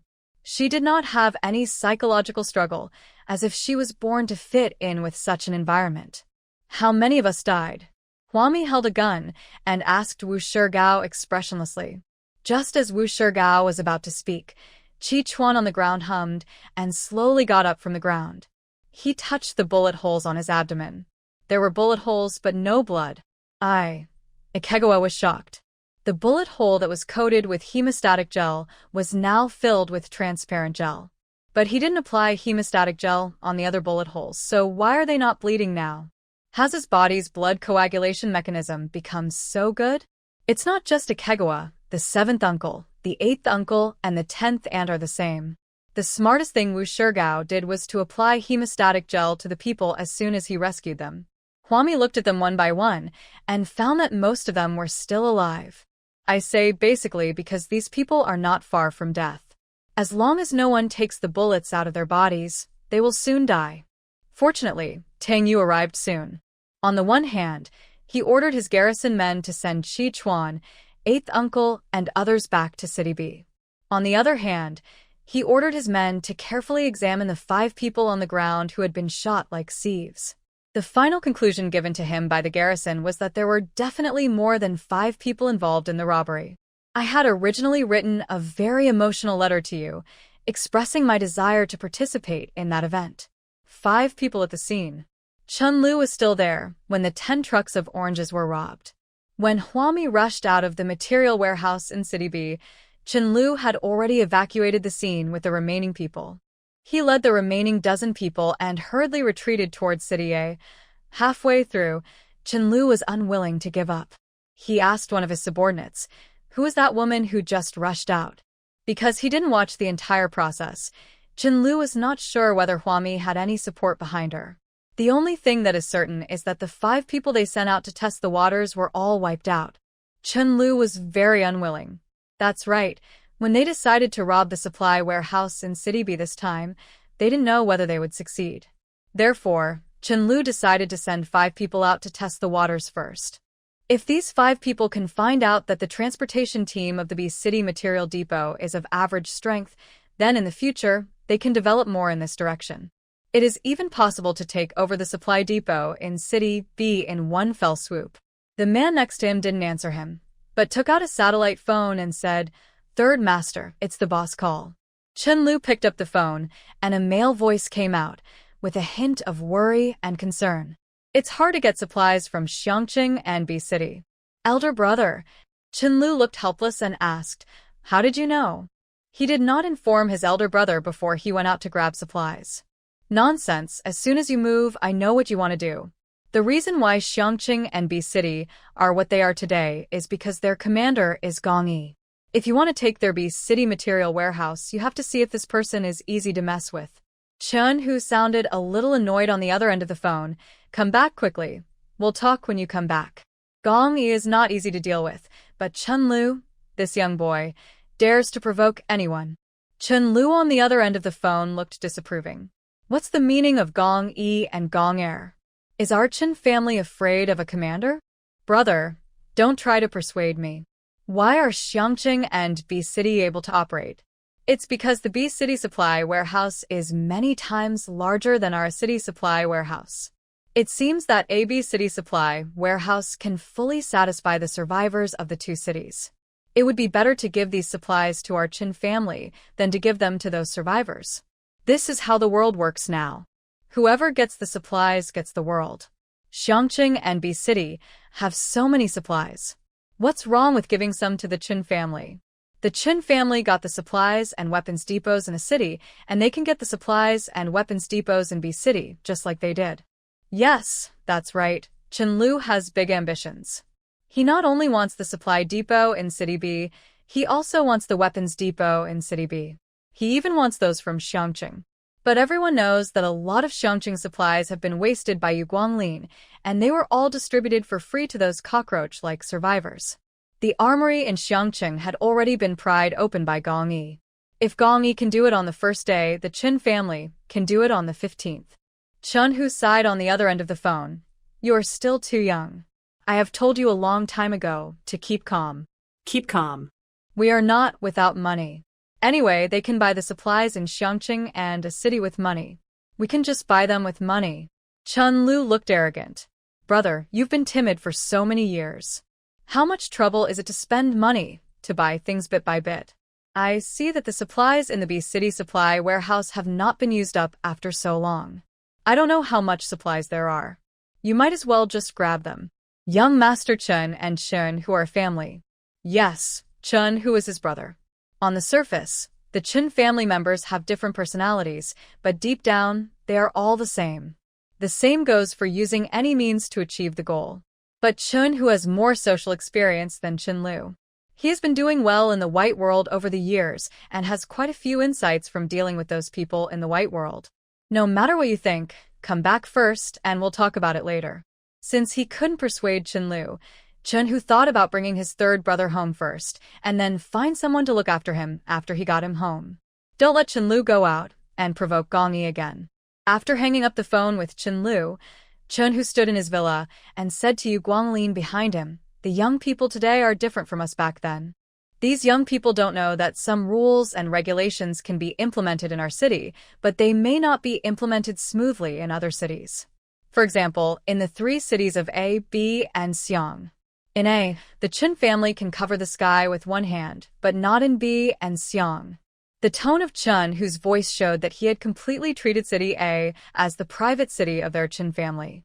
The 2 cities, Xiangqing and City B, were grouped under the name of Gong Yi. Currently, these 2 cities are under the jurisdiction of Gong Yi.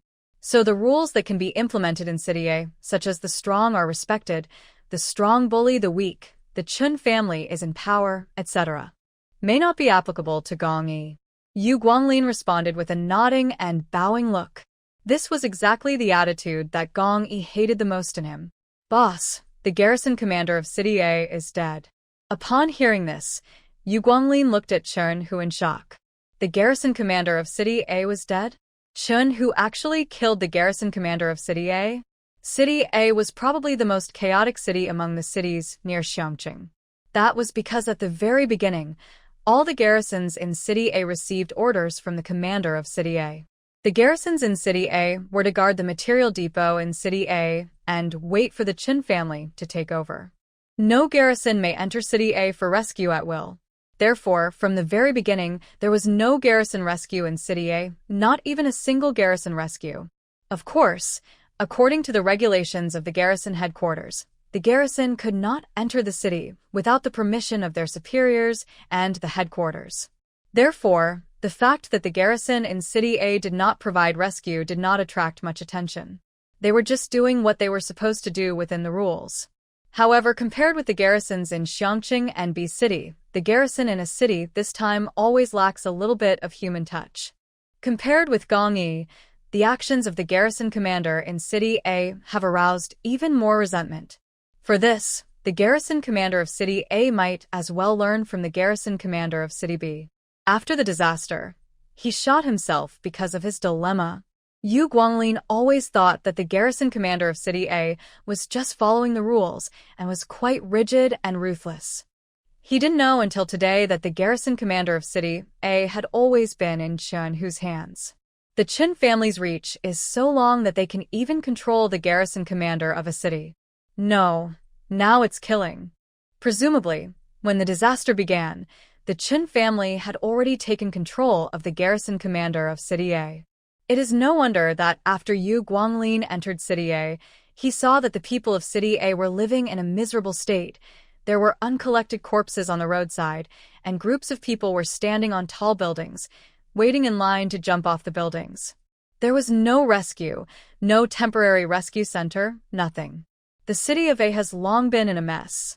No, it is even more chaotic than a pot of porridge. It has become as chaotic as a pot of rice paste. If a city loses its management commander, the garrison commander can take over as the management commander. Without the garrison commander, the management commander can also directly manage the garrison. The prerequisite is that there must be a commander who is effective. It is obvious that the management commander of City A has been a member of the Qin family since the very beginning. In order to control City A, the Qin family only needs to kill the garrison commander of City A. In today's world, even if the Qin family has absolute power in City A, it doesn't matter because gradually, the management headquarters will not be able to control any city. Yu Guanglin pondered, so now the A city material warehouse is in the hands of the Qin family? After the Qin family took over the supply warehouse in City A, they did not use the supplies in the warehouse to help the survivors. Otherwise, so many people wouldn't have died in City A. The Qin family has already taken all the supplies in City A's warehouse.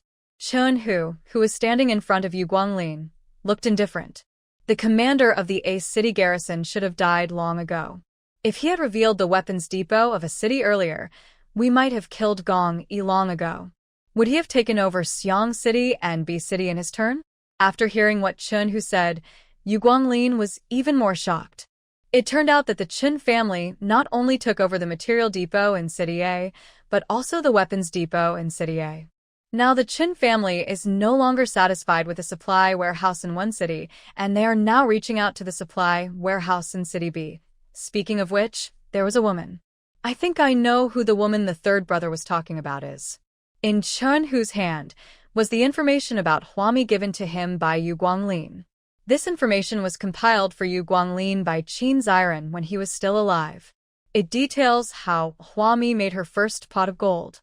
Didn't he just sell the ancestral house of his family, and then, because of various luck, he changed his business to a supermarket and finally met Gong Yi in the process of reselling. Chen Hu carefully looked at the information given by Yu Guanglin. He is a capable person. Chen Hu turned around and looked at Yu Guanglin. Can this woman be won over? We couldn't win her over. We tried, but she didn't give face to anyone, not even her ex-boyfriend. Yu Guanglin shook his head. Chen Hu understood. That's because you haven't suffered enough. If you have suffered enough, you will naturally be obedient. The third child in our family is always running around, which worries me to death. He just needs a woman to settle down. Yu Guanglin, what do you think about me giving our third son a woman? Yu Guanglin, who was standing in the luxurious and high-end living room, did not respond. He kept talking to himself. He felt that Chen Hu might not know Huami well enough. It doesn't matter. Once the Qin family finds out, they will know how to deal with this woman, Huami, in the right way. At this time, Gong Yi had received a message from Tang Yu about Qi Chuan and others being robbed at gunpoint at the B City supply warehouse. He also knew that some accomplices in the robbery team were heading towards City A. Gong Yi immediately hung up the phone and turned back to tell the brothers who were heading to the armory of the A City garrison camp, intercept that group of people and kill them without mercy. No matter who the other party is, even if they are garrisoning, those who attack the team transporting supplies to City B and Xiangqing at this time are all enemies of Gong Yi. They will all be killed without mercy. Is better not to garrison. If it is not garrison, it proves that this group of gunmen have obtained the weapons in the armory of City A, and they are all the garrisoned enemies. Weapons are a type of material that is strictly controlled, and this is the same in all cities. At this time, the armory in City A had just been stolen, and the weapons were in the hands of the first and second handlers, and had not yet been completely spread out. The people who were killed at this time must be the ones who stole and looted the armory. Death is not a pity. The garrison behind Gong Yi quickened their pace and tried to snipe Chen Lu and others. Gunshots rang out in the wilderness, and Chen, whose third brother, the third young master of the Qin family, never returned. There wasn't even anyone to report the death. Huami followed Qi Chuan and the others all the way to City B. She was covered in blood and was taken through the Green Channel and directly released into City B. There were more than 20 people in total, and all of them except Wu Shigao were hit by bullets. When they were about to go to the rescue center at the city gate, Ge Chuling rushed out holding the child and came to Wu Shigao crying, "Oh my God, you're still alive and well. I'm almost scared to death." On the way to City B to report the news, Ge Chuling had already prepared herself to be a widow. She had made up her mind. She wanted to avenge Wu Shigao. From today on, she would learn martial arts, become a disciple, and learn how to shoot. When she got a gun, she would definitely learn how to shoot and kill people to avenge her dead husband. When he looked up, he saw Wu Shigao and Huami, both of them getting out of the garrison jeep, covered in blood. Behind the team, there were 10 large trucks loaded with oranges. Huami took a look and told Wu Shigao, "Calm down your wife and children first, and come find me later." Sister Hua. Yang Honglin hurriedly ran out of the city. He watched the people from the clearance team and the transport team being carried past him, and then looked at Tang Yu. What happened? Tang Yu opened his mouth, not knowing what to say. They say that the clearance team and the transport team were ambushed by the garrison? Or did Sister Hua use an AK-47 as a machine gun and shoot the robbers to pieces? Tang Yu didn't know what to say. All the people who were supposed to be dying on the stretchers were chatting loudly or quietly. "Hey, hold me steady, I'm a little shaky. I have 2 bullet holes in my body, don't knock my bullets out. I have 1 less bullet than you, but my bullet hole is in the stomach. Ouch. It hurts so much. Mine is on my ace. I can only lie prone, but you guys can all lie prone. I really envy you guys who can lie prone." Yang Honglin, who learned what had happened, looked at Huami with an expression as if he was looking at a female warrior. He followed behind Tang Yu and Huami, watching a garrison team send the clearance team and the transport team to the emergency area. Yang Honglin comforted Huami again. "It's okay, Sister Hua. The painkillers and hemostatic gel provided by the garrison are very effective. All the preliminary medical treatment has been done. Now we just need to remove the bullet." Before sending the clearance team and the transport team to City B, Tang Yu led the garrison to provide the most basic wound care to Qi Chuan and the others. All the medical drugs used were provided by Huami. Therefore, the most basic care has been completed, and Ikegawa and the others didn't even feel any pain. Yang Honglin didn't know that these medical supplies that became popular in City B and Xiangqing were all provided by Huami. He had always thought that it was provided to them by the garrison.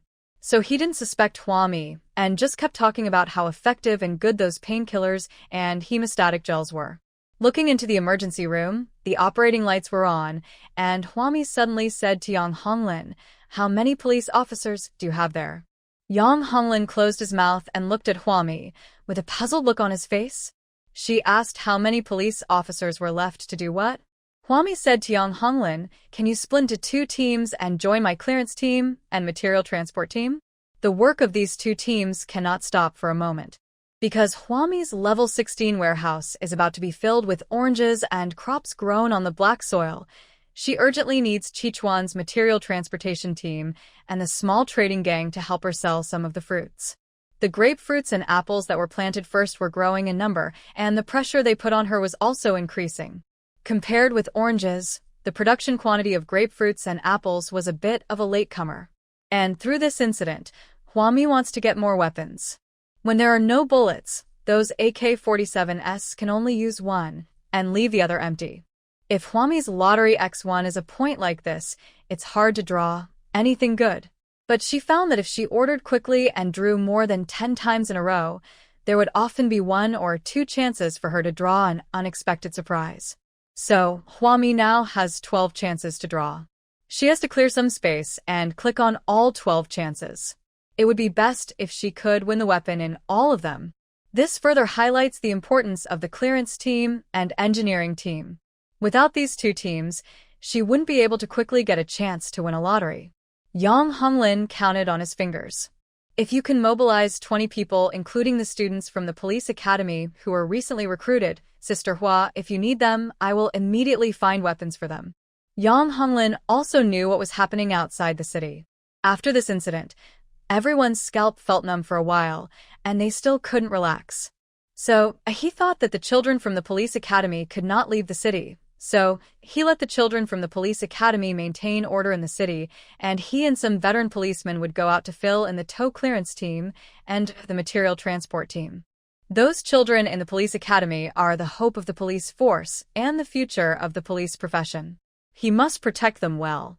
They can't be allowed to get hurt. Huami's face was smeared with blood. She nodded slightly. She would follow Yang Honglin's arrangements. She just wanted people to do the job. Tang Yu frowned and said, "Sister Hua, the garrison will send people to take over the transportation of supplies. The police can temporarily take over the work of the obstacle removal team. After all, the transportation of supplies is much more dangerous than the work of the obstacle removal team." Yang Honglin said hurriedly, "We are not afraid of danger. As long as we can ensure the smooth operation of a city, we are willing to die." The garrisons and police rushed to do the most dangerous work one after another. Even if it is death, such a death is glorious for them. Some garrisons and police officers died in various frame-ups and inappropriate situations, such as the garrison in City A. Until now, Huami still didn't know what happened in City A. She only heard Gong Yi say a few words, but she could feel the frustration in Gong Yi's heart. Who can say that the armed robbers who robbed the Chichuan transport team had nothing to do with the theft of the armory in City A? There must be. Gong Yi felt aggrieved because in his mind, the garrison should be invincible. The group that stole the armory in City A challenged not only the self-esteem of the garrison in City A, they challenged the self-esteem of garrisons all over the world. Any garrison, including Gong Yi, cannot allow the dignity of the garrison to be trampled upon in this way. "Do you have enough weapons?" Huami tilted her head and looked at Tang Yu calmly. Tang Yu was stunned. Before he knew what Huami was going to say, he saw Huami take out an AK-47 from behind her raincoat.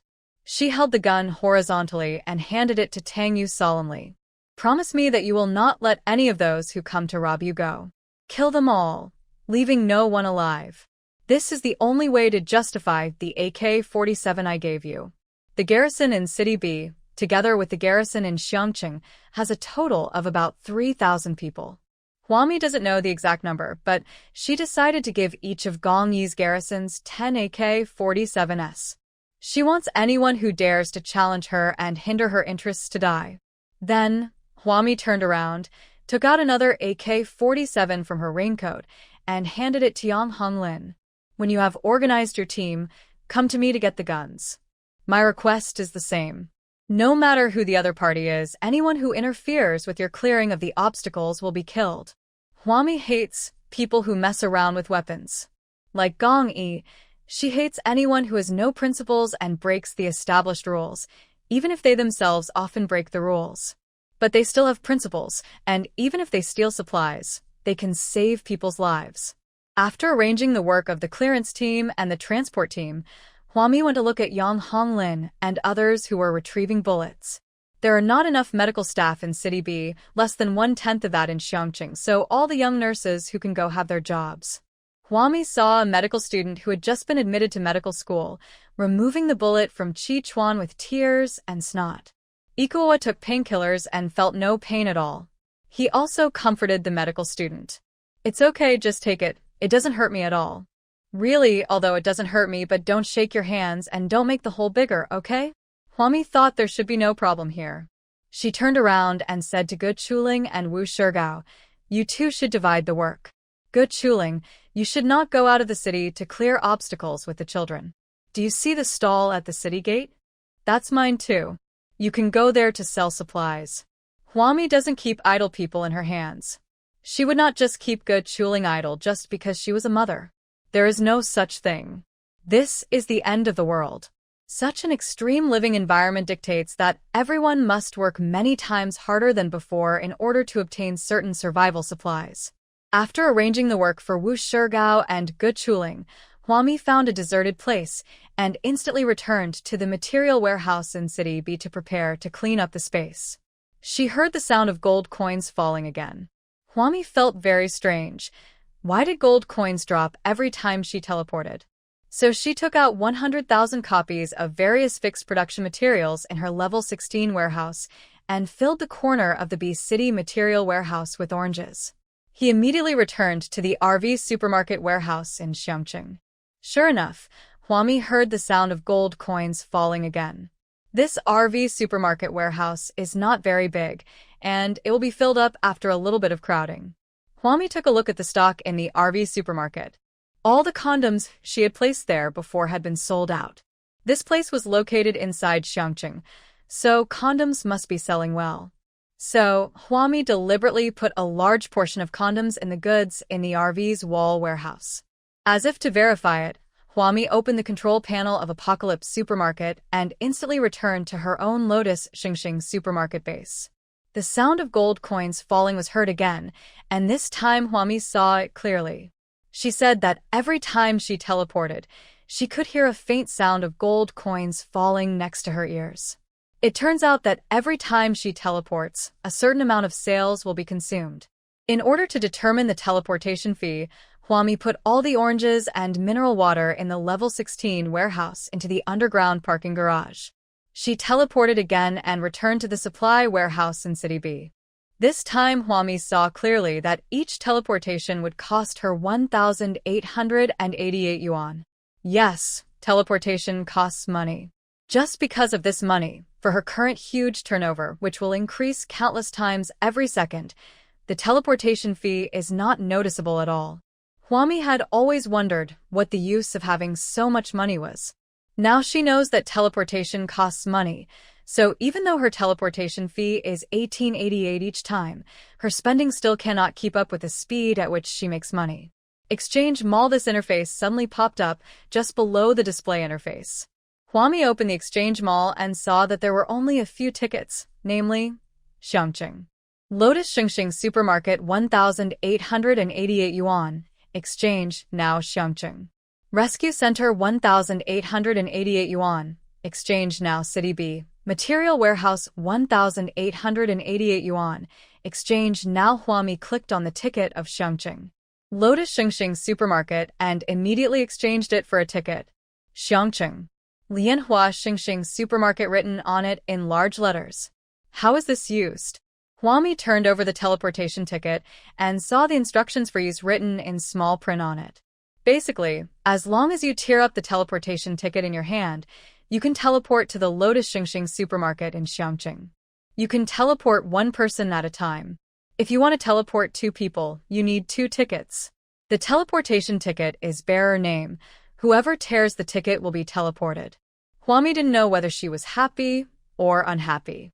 She couldn't treat her 3 teleportation points as tourist attractions and let everyone come and go in her territory in an instant. Huami tore up the ticket and was instantly transported back to the Lotus Xingxing Supermarket in Xiangqing. Just when she was wondering how this thing would generate value, a string of subtitles appeared again, Turn on security scan. Completion of Security and Defense Works Defense Project. Building a Xiangqing Watchtower rating. Advanced Protection Engineering. Get 9 square meters of black land. Please choose a site for the black land. When a lucky draw X1 remaining draws X13, Huami was just thinking about how to use the teleportation ticket, and when she felt sleepy, someone sent her a pillow. She was very happy. She has just acquired 9 square meters of black land, and now she can plan how to use this 9 square meters of black land.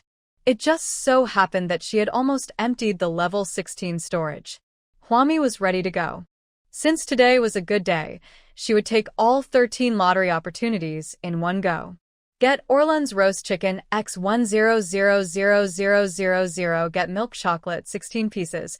Gift box X100000. Get hot pot base, clear soup bone X100000. Get deep sea cod fillet 10 pieces. X100000. Get cartoon buns 10 pieces. X1 million. Get spittoon X100000. Get the bunny headband X100000. Get kitchen knife X100000. Get PKM X100000. Get 84 disinfectant X100000. Get Xiaomi 5 kilograms.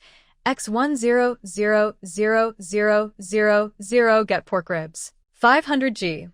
X100000. Get semi-finished pork with preserved vegetables X100000. Huami drew all 13 chances in one go, and she was lucky enough to win the PKM machine gun. It's a machine gun. She was so happy that she immediately sent a message to Gong Yi. Huami, I encountered a happy thing. I will sell you a few tickets when you come back. Gong Yi. Gong Yi was at the border of City A, counting the bodies on the ground. He led a small team of Xiangqing garrison and ambushed Chen Lu and his group. No one on Chen Lu's side survived, and they were all killed. Commander, we checked, and there are no survivors. A garrison officer held a pistol in both hands and handed it to Gong Yi. This is what we found on them. These are all guns that were stolen from the garrison armory in City A. So Chen Lu and his gang were indeed related to the theft of the armory in City A. Gong Yi looked at the gun in his hand and cursed. Check the identities of these people. Soon, Chen Lu's ID card was found. Someone stationed there hurriedly contacted the police in City B to check Chen Lu's household registration and criminal record. Currently, Yang Honglin is the only one who has police officers in Xiangqing and City B, and the garrison just happened to contact Yang Honglin. Yang Honglin also had a universal signal connector given by Huami in his hand. He immediately gave Gong Yi feedback. His last name is Chen? Chen Lu? He is Chen Hu's third brother. His Chen family is a local tyrant in City A. He has no criminal record. Chen Lu's resume is very clean. With such a clean resume, either he is a law-abiding citizen by nature, or someone has washed his resume. Yang Honglin was leading his team of veteran police officers, eating a self-heating hot pot, dark mustard flavor, while sweating profusely. When the veteran policemen in their police force heard the name Chen Lu, they sneered. How could Chen Lu be a law-abiding citizen? Everyone knows that he was involved to some extent, but no one has any evidence. No one knows how Chen Lu finally settled the matter. But the impact of this incident was so great and so bad, and Chen Lu's resume was still so clean. Everyone knew there was a problem. Yang Honglin relayed the words of the old policeman to Gong Yi. Gong Yi said hung up Yang Honglin's phone and called Huami again. Are you running away again? I told you to stay still. Why can't you stay idle? After hearing what Yang Honglin said, Gong Yi was not worried about anything else but that a certain monkey was running around all day and being targeted by the Qin family. Huami was walking towards the Xiangqing watchtower, smiling. If I were to stay idle, wouldn't you have more things to do over there, boss? She walked to the bottom of the watchtower, joking and talking, and said to Gong Yi on the phone, I have an idea. Let's work together. You give me a piece of land under the watchtower in Xiangqing, and I can build whatever I want. Huami wants to build a teleportation point under the watchtower in Xiangqing. It's just like playing a game. If there are survivors outside fighting monsters or people and they get tired and don't want to walk anymore, they can just kill the survivors and return to the city. And Huami can sell tickets. Huami has just acquired 9 square meters of black land. She can cut 1 square meter out of it and build this teleportation point outside the city. She will make it beautiful and grand, and it will have a fantasy feel at first glance. Then we can build some protective structures around it and carry out several more safety protection projects. Huami has already thought of all these. The reason why she wants to cooperate with Gong Yi is because Huami wants Gong Yi to send garrisons to protect this teleportation point. Of course, Huami certainly couldn't explain this grand, mysterious, and magical thing to Gong Yi too clearly now, because she herself couldn't explain it clearly. Huami asked Gong Yi, "Where are you now?" "I'm coming to find you," she said. She didn't understand, so she planned to let Gong Yi experience the magic of teleportation. In this way, she could use Gong Yi's name to tell everyone that she had a teleportation point back to the city that could kill someone and teleport. Gong Yi looked at the corpses scattered all over the ground. "I'm still on my way to the armory in City A. In fact, there is no need to go." The fact that Chun, who is holding the garrison firearms in his hand, has already shown that the theft of that batch of weapons is actually related to the Chun family. It is most likely that the Chun family did this. Gong Yi did not plan to go deeper into City A. He was currently leading relatively few people, and provoking the Chun family would be a drain on him. After weighing the pros and cons, Gong Yi planned to contact the remaining garrisons in City A first. He could not abandon the garrison in City A. If any garrison in City A was willing to go with him, he would bring them back to Xiangqing. So after Gong Yi reported the location to Huami, he stopped where he was and asked the accompanying radio operator to use the garrison channel to send a message to the garrison in City A. He told all the garrisons in City A that he was waiting for them in Xiangqing, and if they lost their commander, he would be their commander. He will lead them to continue building a human Great Wall and consolidate the last line of defense for mankind. After sending this telegram, Gong Yi knew that it would most likely be seen by the Qin family. However, I believe that the reason why he did not go to City A also applies to the Qin family. The Qin family will not be so stupid as to lead people directly to Xiangqing. Almost at the same time that Gong Yi's telegram was sent, Qin, who received the content of Gong Yi's telegram. The dark villa looked like a castle. Lightning flashed across the roof. Chun, whose fat body stood in front of the floor-to-ceiling glass. Behind him stood the garrison captain. Ever since the garrison commander of City A settled down in the Qin family villa, all information about the garrison has been sent to the Qin family villa. Chun, who has a face full of fat, which makes his eyes look as small as green beans. He turned around and looked at the captain of the A city garrison. His face was covered with fat and looked like a flower. "I heard that this guy named Gong Yi is very ambitious. He was able to drive you Guanglin from Xiangqing out of the city. He must have bad intentions in letting you go to Xiangqing." Lu Xingyuan, who came to deliver the message to the garrison commander of City A, stood up straight and said nothing. In fact, he didn't understand why he should give the telegram in his hand to Qin, who instead of to the commander of their city garrison. Is it true, as Gong Yi said in the telegram, that their garrison in City A has lost its commander? Go back first and tell the garrison brothers to stay in City A. We have no shortage of supplies for the garrison in City A. Even if our Qin family has to fight for everything, we will support the garrison in City A. Chun, who spoke very sincerely, just as previously reported, he was a very kind man. In fact, since the beginning of the earthquake, the Qin family has been donating money and materials to Xiangqing and doing good deeds for a while. There were even reports that Qin, who personally organized a convoy filled with wealthy people to go to Xiangqing to provide disaster relief. At that time, the news about the good deeds of wealthy people like Qin, who is everywhere, which made the people in City A feel very complicated. People outside say that Qin, who is a kind-hearted man and a conscientious entrepreneur. In fact, only the local people in City A know that the Qin family is like a local tyrant in City A. Everyone in City A knows that the Qin family is not easy to mess with, but if you mess with the Qin family, you will either get some money or lose your life. To give the simplest example, let's talk about Mr. Qin Lu. Chun Lu has harmed many girls in City A, and people are even in panic. It is said that he drives on the street, and whenever he sees a good-looking person on the side of the road, he will pull her into his car, no matter who she is, how old she is, or whether she is married or not. Of course, there are also innocent girls who refuse to accept this. The result is either a large amount of hush money or the disappearance of the whole family. The kind that disappears without a trace. In recent years, the Chin family has built bridges and roads for City A and actively cooperated with the management's various management measures, doing everything perfectly. So how do people in City A evaluate the Chin family? They can only be avoided. When the earthquake spread to City A, everyone gradually realized that something was wrong.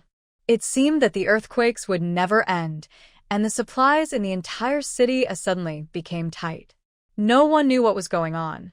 Lu Xingyuan only found out later that when the management of City A was almost completely buried, the material warehouse of City A suddenly appeared in the hands of the Qin family. Including their city garrison commander, an order was also issued at the Qin family's home that all city garrisons were not allowed to enter the city to participate in the rescue and were to focus on guarding the A city material depot. There were no supplies circulating in the market, and food and drink seemed to have disappeared overnight. The Qin family controlled the supply warehouse of City A, and although they were once great philanthropists, they did not give away a single grain of rice. Under such circumstances, the widespread famine in City A seems particularly natural. After Lu Xingyuan left the Qin family villa, Yu Guanglin found Chen Hu again. He asked Chen Hu, "Aren't you afraid that those garrisons will really go to Gong Yi after losing the garrison commander of City A?" Gong Yi is indeed a man who can accomplish great things. Even Yu Guanglin has to admit this. Although Gong Yi forced Yu Guanglin to leave Xiangqing, to be honest, many garrisons admired Gong Yi. Chen Hu snorted, turned around, and sat in front of the fireplace in the luxurious living room. In such a tense and resource-scarce environment, the fireplace in his home still burns dry firewood. "I haven't done anything to the garrison in City A. So far, everything I have done has not harmed the interests of the garrison in the slightest. Why should they leave me?" Chen Hu said that after he took over the material depot in City A, he did not treat the garrison in City A badly. Even when supplies were so scarce, he was still able to ensure the supply for the garrison in City A so that the garrison in City A could not only have enough food and clothing, but also benefit their families. Chen Hu asked himself that he had treated the A city garrison well, so why would the A city garrison abandon him and choose to join Gong Yi in Xiangqing? Something that doesn't make sense. Look at all the cities near City A. Which city can do what I do? In my hands, there won't be any unnecessary sacrifices in the garrison. Chen Hu believes that saving survivors, ordinary people, and common people is a meaningless sacrifice. There are tens of thousands of ordinary survivors, and they do nothing. When faced with natural disasters and man-made calamities, they just wait for rescue. At this time, who will rescue them? It's faster to dream. So the garrison is in his hands and does not need to do these things. The garrison only needs to serve the Qin family. As long as the Qin family has no enemies, the garrison can stay safe. Yu Guanglin felt that what Chen Hu said was wrong, but he couldn't tell exactly what was wrong. At this time, the news of Chen Lu's death was delivered to the Qin family villa. Chen Hu was pouring red wine for Yu Guanglin. Upon hearing this, the bottle in his hand loosened and hit the glass table with a clang. He looked up in disbelief, looked at the person who brought him the message, and asked, "How did he die? This shouldn't happen. He just talked to his father Chen Sanshao on the phone not long ago." How could he die? The person who brought the message gave a letter of Chen Sanshao's autopsy report. The bullet that hit the third young master was a garrison bullet. It had a number on it. I asked someone to check, and it turned out to be a bullet from the Xiangqing garrison. Pop, Chen Hu threw the wine glass in his hand. "It's that rascal Gong Yi. His third brother, his third young master Chen, was killed by that rascal Gong Yi. How dare he? How dare he touch anyone from his Qin family? How dare Gong Yi?" Yu Guanglin was silent, with his eyes downcast, not daring to speak nonsense at this time. He was now living under someone else's roof, so it was better for him to keep a low profile. Suddenly, a painful cry came from upstairs in the villa. Sanner, Sanner, why did you die? Why did you die? Then, the maid upstairs ran downstairs, looking at Chun-Hu in panic. Just as she was about to speak, a white-haired old woman cried and shouted loudly, Chun-Hu, Chun-Hu, Sanner is dead? How did he die? My grandson Chun, whose eyes were red as he went upstairs to comfort the old lady of the Chin family. Grandma, don't worry, I will avenge the third young master. Grandma, doctor, hurry up and call the doctor over. There was chaos in the Chin family villa. The murder of Chun Lu plunged the family into great grief. It has been many years since the Chin family was bullied like this. It is so infuriating and sad that the elderly have to send off the young. After a while, a group of family doctors carrying medical boxes hurried into the villa and went up to the second floor. Yu Guanglin stood in the living room on the first floor, quietly watching the food, clothing, and daily expenses of this huge family. As a member of management, even though he became the top leader of Xiangqing, he could not live in a big villa or even have his own family doctor. This is a regulatory issue. Therefore, Yu Guanglin envied the Qin family's luxury. Even a luxury. Chun, who quickly came down from the second floor with a gloomy face. Commander Yu, I heard you say that the girl named Hua Mi and Gong Yi had an improper relationship? Before Yu Guanglin could say anything, Chun Hu pointed at his villa and said, I'll give you a team of strong men. Go and get that Hua Mi. Of course, the purpose of doing this to Hua Mi was the most vicious, inhumane, and cruel way. Gong Yi will eventually understand that the price of provoking the Qin family is that everyone around him will live in unrest. Yu Guanglin hesitated. I am the top executive in a city, and you asked me to do this. Do you like this villa? I'll give you an identical one. Before he could finish his words, Chun Hu interrupted Yu Guanglin. In this world, everyone has a price. No matter how noble the other person's status was in the past, as long as the price is paid, you can make people do anything. Yu Guanglin stopped talking. At this time, accepting a villa that was exactly the same as the one owned by the Qin family meant that he had completely joined Chun Hu's team and became one of Chun Hu's own. Such symbolic meaning cannot be fully explained by two identical villas. He nodded slightly and agreed to Chun Hu's price. After Lu Xingyuan left the Qin family, he came to the garrison camp in City A. As soon as he got off the car, several garrisons stood up and looked at him silently. He knew that they were waiting for a word from the commander of the garrison in City A, whether to stay in City A or leave City A. Lu Xingyuan opened his mouth and told the truth. I didn't see our commander this time either. Once again, the failure to see the garrison commander meant that they still could not enter the city for rescue and could only defend the supply depot in City A. He could only watch his arsenal being stolen without doing anything. Silence, a dead silence. Suddenly a garrison said, I quit. I'm going to Xiangqing. They all received Gong Yi's telegram, and they were all waiting for their garrison commander to come out and say something. Gong Yi said that they had lost their garrison commander. Regardless of whether what Gong Yi said was true or false, the garrison commander of City A just needed to come out and say a word. But as usual, he didn't give any feedback. Lu Xingyuan didn't even meet the garrison commander of City A. Now, it's not much different from losing the garrison commander. Everyone remained silent. A garrison came out, carrying his garrison backpack on his back, clearly indicating that he was going on a long journey. He walked up to Lu Xingyuan, stood up straight, saluted, his eyes firm. I am a garrison. From the day I joined the garrison, I swore allegiance to the commander's orders. I swore to live up to the word garrison. I swore that I am the flesh and blood great wall of mankind. I swore that I would use my flesh and blood to forge a minimum bottom line to protect people. So it is not enough to just have food and drink and be satisfied with the garrison now. That's not the case. They are not doing what they are supposed to do. They are not anyone's personal bodyguards, nor are they a team that can maintain their strength in the face of difficulties and dangers. In the garrison camp of City A, as soon as one garrison leaves, the second garrison and the third garrison will leave. They will first return to their own homes, settle their family members, and then go to Xiangqing together. Gong Yi has already said in the telegram that he will build a new camp for the garrison in City A and welcomes the garrison in City A to come to Xiangqing with their families. If the garrison in City A encounters survivors on the road, please help if you can and try to bring all survivors who are willing to come to Xiangqing.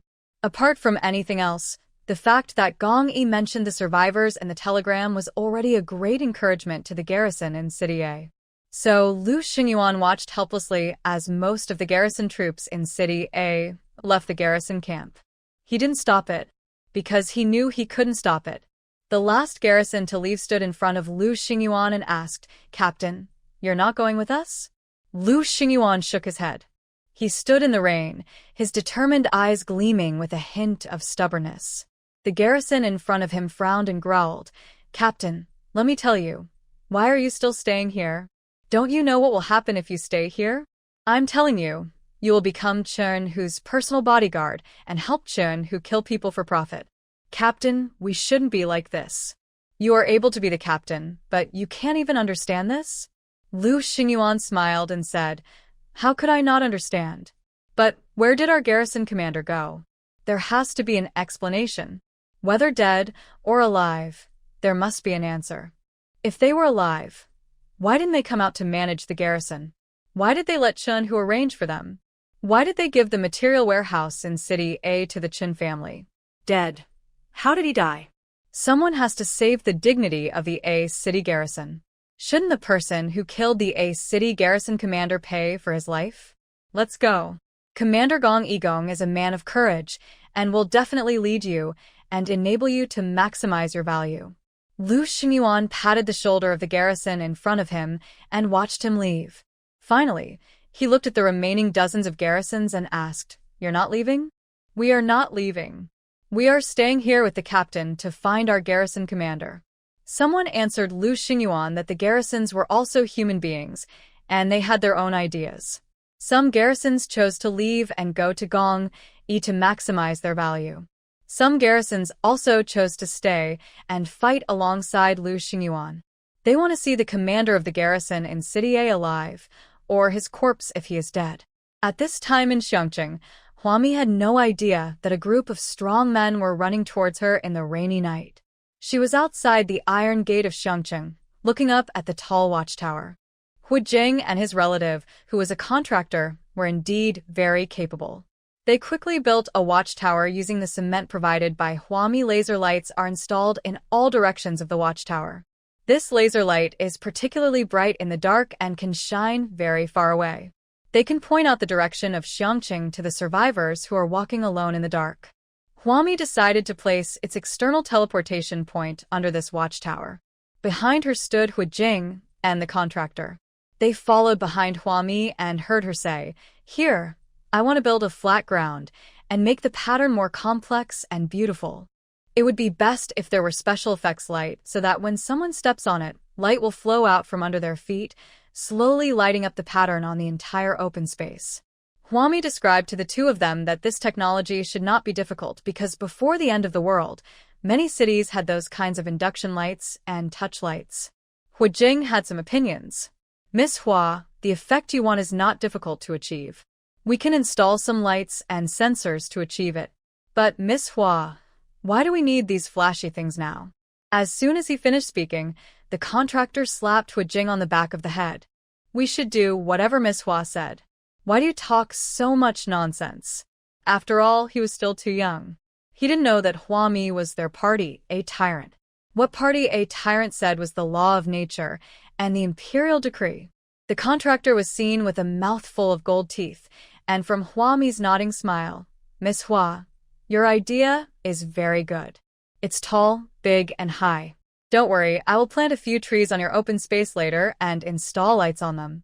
Whenever someone walks past these trees, the lights will flash." He gestured and raised 3 fingers. "I swear, if I don't make it as beautiful as the opening ceremony of the Olympics, you will chop off my head. That doesn't have to be so exaggerated." Huami pointed to the center of the clearing. "Leave me 1 square here to be the center of the lighting effects. When a person stands on it, a column of light will be created. As for teleportation, It must be worthy of the seller's teleportation ticket price. Without some special effects, people would feel that it's not magical enough. Next time, maybe I would rather walk than take the teleporter back to the city. Then, Huami turned around and said to the contractor and Huijing, "You guys work hard and finish this job as soon as possible. I have a lot of similar projects to repair later." Huami allocated 1 square meter to the area below the Xiangqing Watchtower and handed over the construction of the teleportation point here to Huijing and his relatives. She returned to her own Lotus Xingxing supermarket and placed the remaining 8 square meters of black land within the community wall. In these 8 square meters, Huami planted longan, pears, cherries, bananas, chestnuts, red grapes, yacon, and water chestnuts. Adding the fruits and vegetables mentioned above, the amount of crops Huami can harvest every day is quite a lot. Looking at the huge amount of straw mats, Huami sighed and called Yi Rong.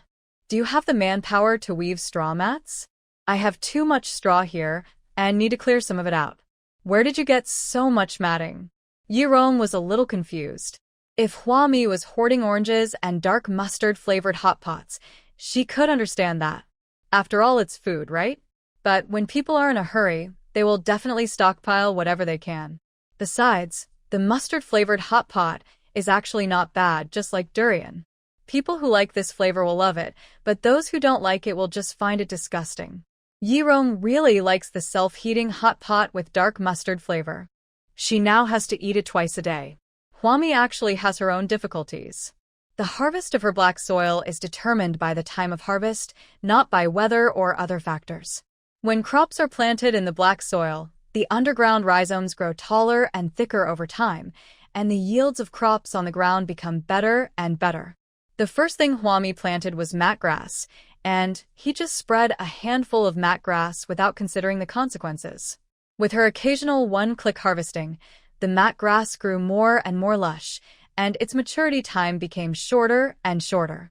Now, the maturity time of the mat grass is only a little slower than that of the oranges, with special effects. Without Huami's supervision, these straw mats gradually occupied most of the space in her level 16 storage.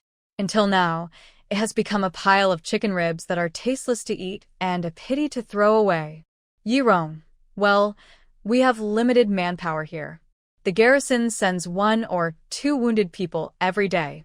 Although the problem is not serious, we still have to take care of them. We also have to run the RV supermarket business and stock the vending machines at the rescue center. But I've seen a lot of survivors come to Xiangqing recently. I'll find a few hardworking and reliable people to weave some straw hats, bamboo hats, straw sandals, etc. If these are woven more densely, they can also serve as rain shelter and foot protection.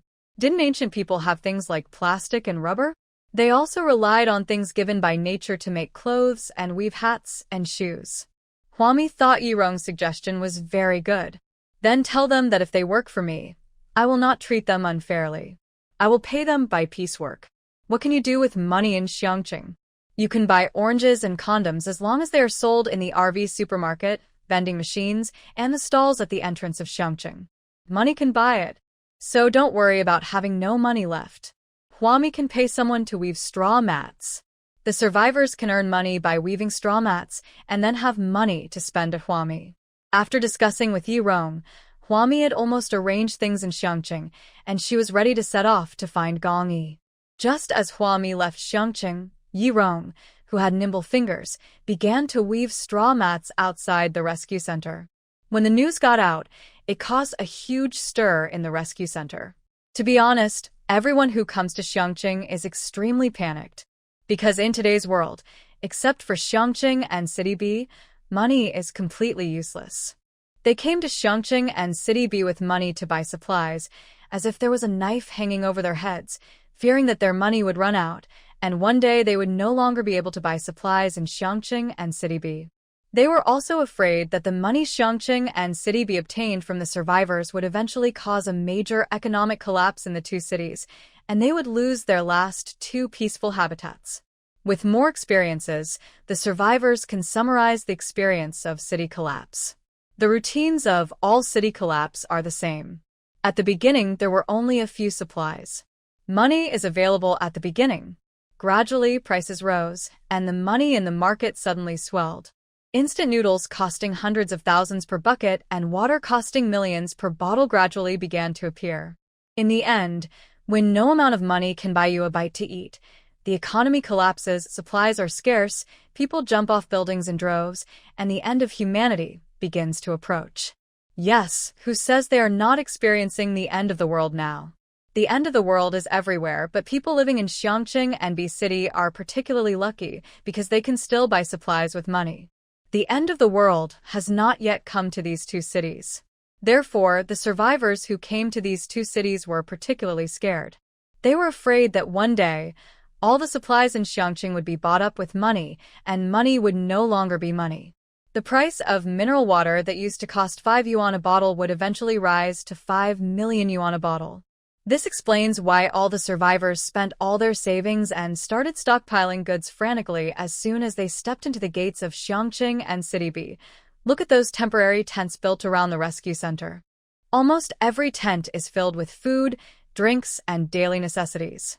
This situation of crazy spending has made people extremely poor. Everyone had a tent, or even several tents with enough supplies, but everyone's pockets were empty. They grabbed everything, even the self-heating hot pot, dark mustard flavor, that the garrison particularly disliked, which was snapped up by these panic survivors. Almost every time the stock is put on the shelves, it is sold out. Because no one knows if they miss this opportunity, they will not even be able to eat the self-heating hot pot with dark mustard flavor. If you are starving to death, will you have nothing to eat? Everyone has this mentality. Even in this crazy buying spree, Xiangqing and City B always have sufficient supplies.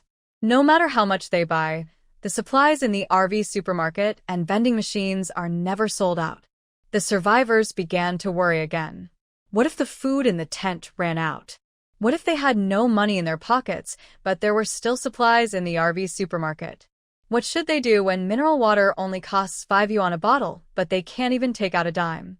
This kind of anxiety from the heart has caused psychological problems for many people. What should I do if I feel like jumping off the building again? At this time, the staff of the RV supermarket suddenly announced that they would hire someone with ingenuity to weave straw mats. The survivors were so happy. Having something to do equals getting money equals having money to buy supplies equals being able to survive equals being able to cash in on your self-worth equals getting money. So within 2 minutes of the news being released, the RV supermarket was crowded with survivors. This forced Chao Feng to send a large number of garrisons to maintain public security near the RV supermarket. Everyone, get in line, get in line. There will be plenty of job opportunities in the future. Don't be in a hurry. Don't crowd or shove. We only need people with nimble fingers. Survivors who can weave are prioritized. Don't crowd, don't crowd, don't crowd. Chao Feng looked at the crowd in front of him. Under the bright searchlight, people were crowded together. Even the pouring rain could not cover up people's enthusiasm. They want to work, they want money, they want to buy supplies. Seeing that the enthusiasm of the people could no longer be held, Chao Feng quickly sent a video to Huami Chao Feng. Video, I called again. Sister Hua, we can't handle it. If we continue like this, there will definitely be a large-scale stampede. There are too many survivors. They have been suppressed for too long and are now desperate to find a job. Huami is flying towards Gong. Yes, that's right, flying. Huami's body landed lightly on a piece of mud. She just lightly tapped her toes and flew forward a long distance like a bird. Landed on the other side of a stream. Huami didn't care about this little change. Among the superpowers in her previous life, there was a very magical superpower that could allow humans to fly in the sky like birds. Her flying ability is just that little bit. Compared with those psychics who can fly in the sky like birds, it is simply not worth watching. Hearing Chao Feng's words, Huami smiled and said, "They all want to weave straw mats so much, but I don't have so many job opportunities here. How about this? Haven't you been spending your energy to absorb the jelly water on the ground? Just find some people to absorb the jelly water." Gong Yi had given her Xiangqing's reserve funds before, and Huami hadn't used the money yet. It was just right, so she gave the money to Chao Feng and asked Chao Feng to find someone to absorb the jelly water. When Chao Feng heard this, He thought it was a good idea. So, he hung up the phone with Huami and immediately shouted through the loudspeaker, "We are now providing you with some extra job opportunities. Those of you who are not handy should not compete with those who are handy for job opportunities. Some of you who are strong enough, come to the garrison to get the water pump and condoms." Before he could finish his words, a large group of burly men gathered around Chao Feng and surrounded him. The salary that Chao Feng paid was not high. He paid according to the standard before the disaster. A burly man only earned 200 yuan for a full day's work. But with these 200 yuan, you can buy a bunch of oranges, a lot of water, and even a few self-heating hot pots in Chongqing. Looking at it this way, 200 yuan is already a lot of money. Feng Huai stood far away, together with a few old gamblers, watching from afar the group of people under the searchlight, vying for a hard labor job. An old gambler sneered, "Feng Huai, didn't you say that the owner of this RV supermarket is your niece? Why didn't you ask her for some money? Even if you don't count how much an RV supermarket can earn in a day, just imagining it is limitless. No matter what the RV supermarket sells, the shelves are always sold out. All the survivors line up in long queues outside the RV supermarket to buy supplies." Feng Huai spat a mouthful of thick phlegm into the water, making a disgusting gurgling sound. "That heartless guy doesn't even know if I've been to Chongqing. I'll go ask him later." They had just finished a gambling game, and Feng Huai lost all his supplies. Now he didn't even have an orange in his hand. When a group of people saw that he always said that Huami was raised by him with great difficulty, they started to make a fuss and asked him to go to Huami to ask for money and supplies. Otherwise, they would have to take off Feng Huai's pants to pay off the debt. Feng Huai was overwhelmed by the atmosphere and had no choice but to bring a group of gamblers to the RV supermarket. As a result, the traffic was so congested that there was no place to stand. Not to mention finding Huami to ask for money and supplies to continue gambling, he couldn't even get close to the RV supermarket. "You don't even know Huami, what are you bragging about?" "That's right. I heard that Huami is Gongyi's woman. How could you have raised that Huami? Aren't you afraid of making people laugh when you brag?" A group of old gamblers laughed, making Feng Huai's face turn red. He quickly returned to his tent and saw Feng Xian folding clothes in the tent. Feng Huai kicked him and cursed, "What's the point of you doing this now? I told you to go ask your sister for money and supplies, but did you go? You are such a bad luck. Why didn't you just throw it away with your mother?" Dad. Feng Xian's eyes turned red with grievance. She endured the pain and fear of Feng Huai kicking her. "I've been to the RV supermarket, but the garrisons all knew me and were on guard against me." She was also very helpless. As soon as she left the tent, she felt that she was being watched by the garrison. Once she wanted to approach the RV supermarket, she would be stopped by the garrison.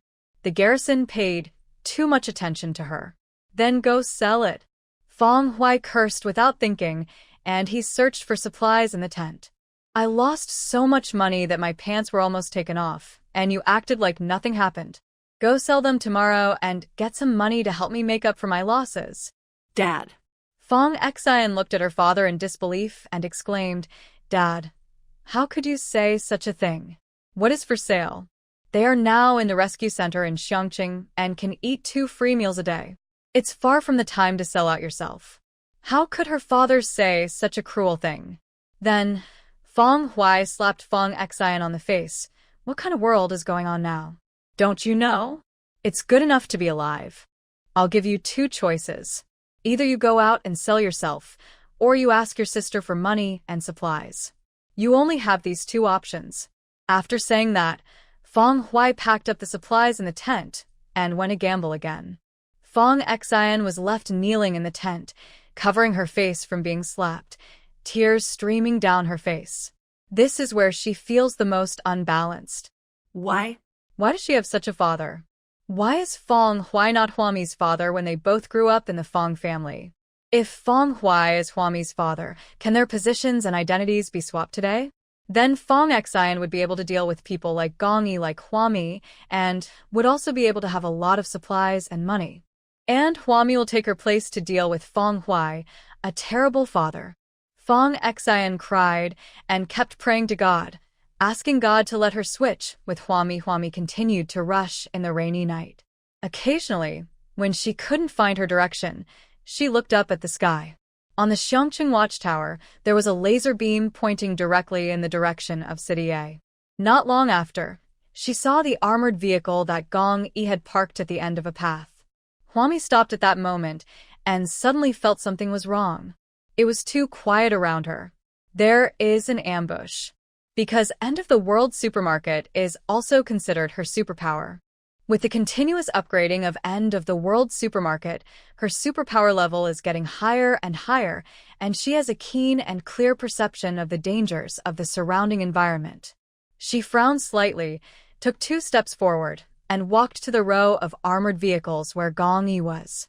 Then she turned her head and saw the people lying in ambush between some big trees. Huami couldn't help but laugh out loud. Come out with your skills, even I can spot you, let alone Commander Gong. She thought these people were lying in ambush around Gong Yi's armored vehicle in order to ambush Gong Yi. Yu Guanglin stood up with a smile. Miss Hua, we meet again. He came out under Chun Hu's orders, heading towards Xiangqing, but later got lost in this forest. Just then, a laser beam appeared in the sky, pointing in the correct direction of Xiangqing.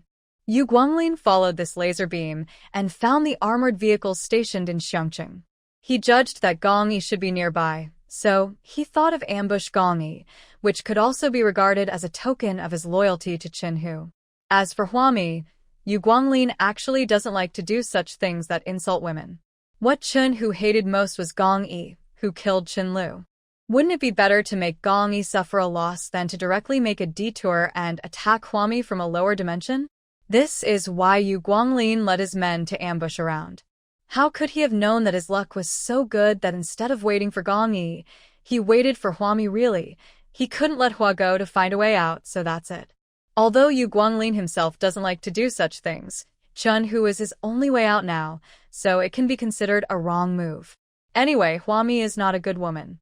According to Qin Ziren, Huami is a very fickle woman.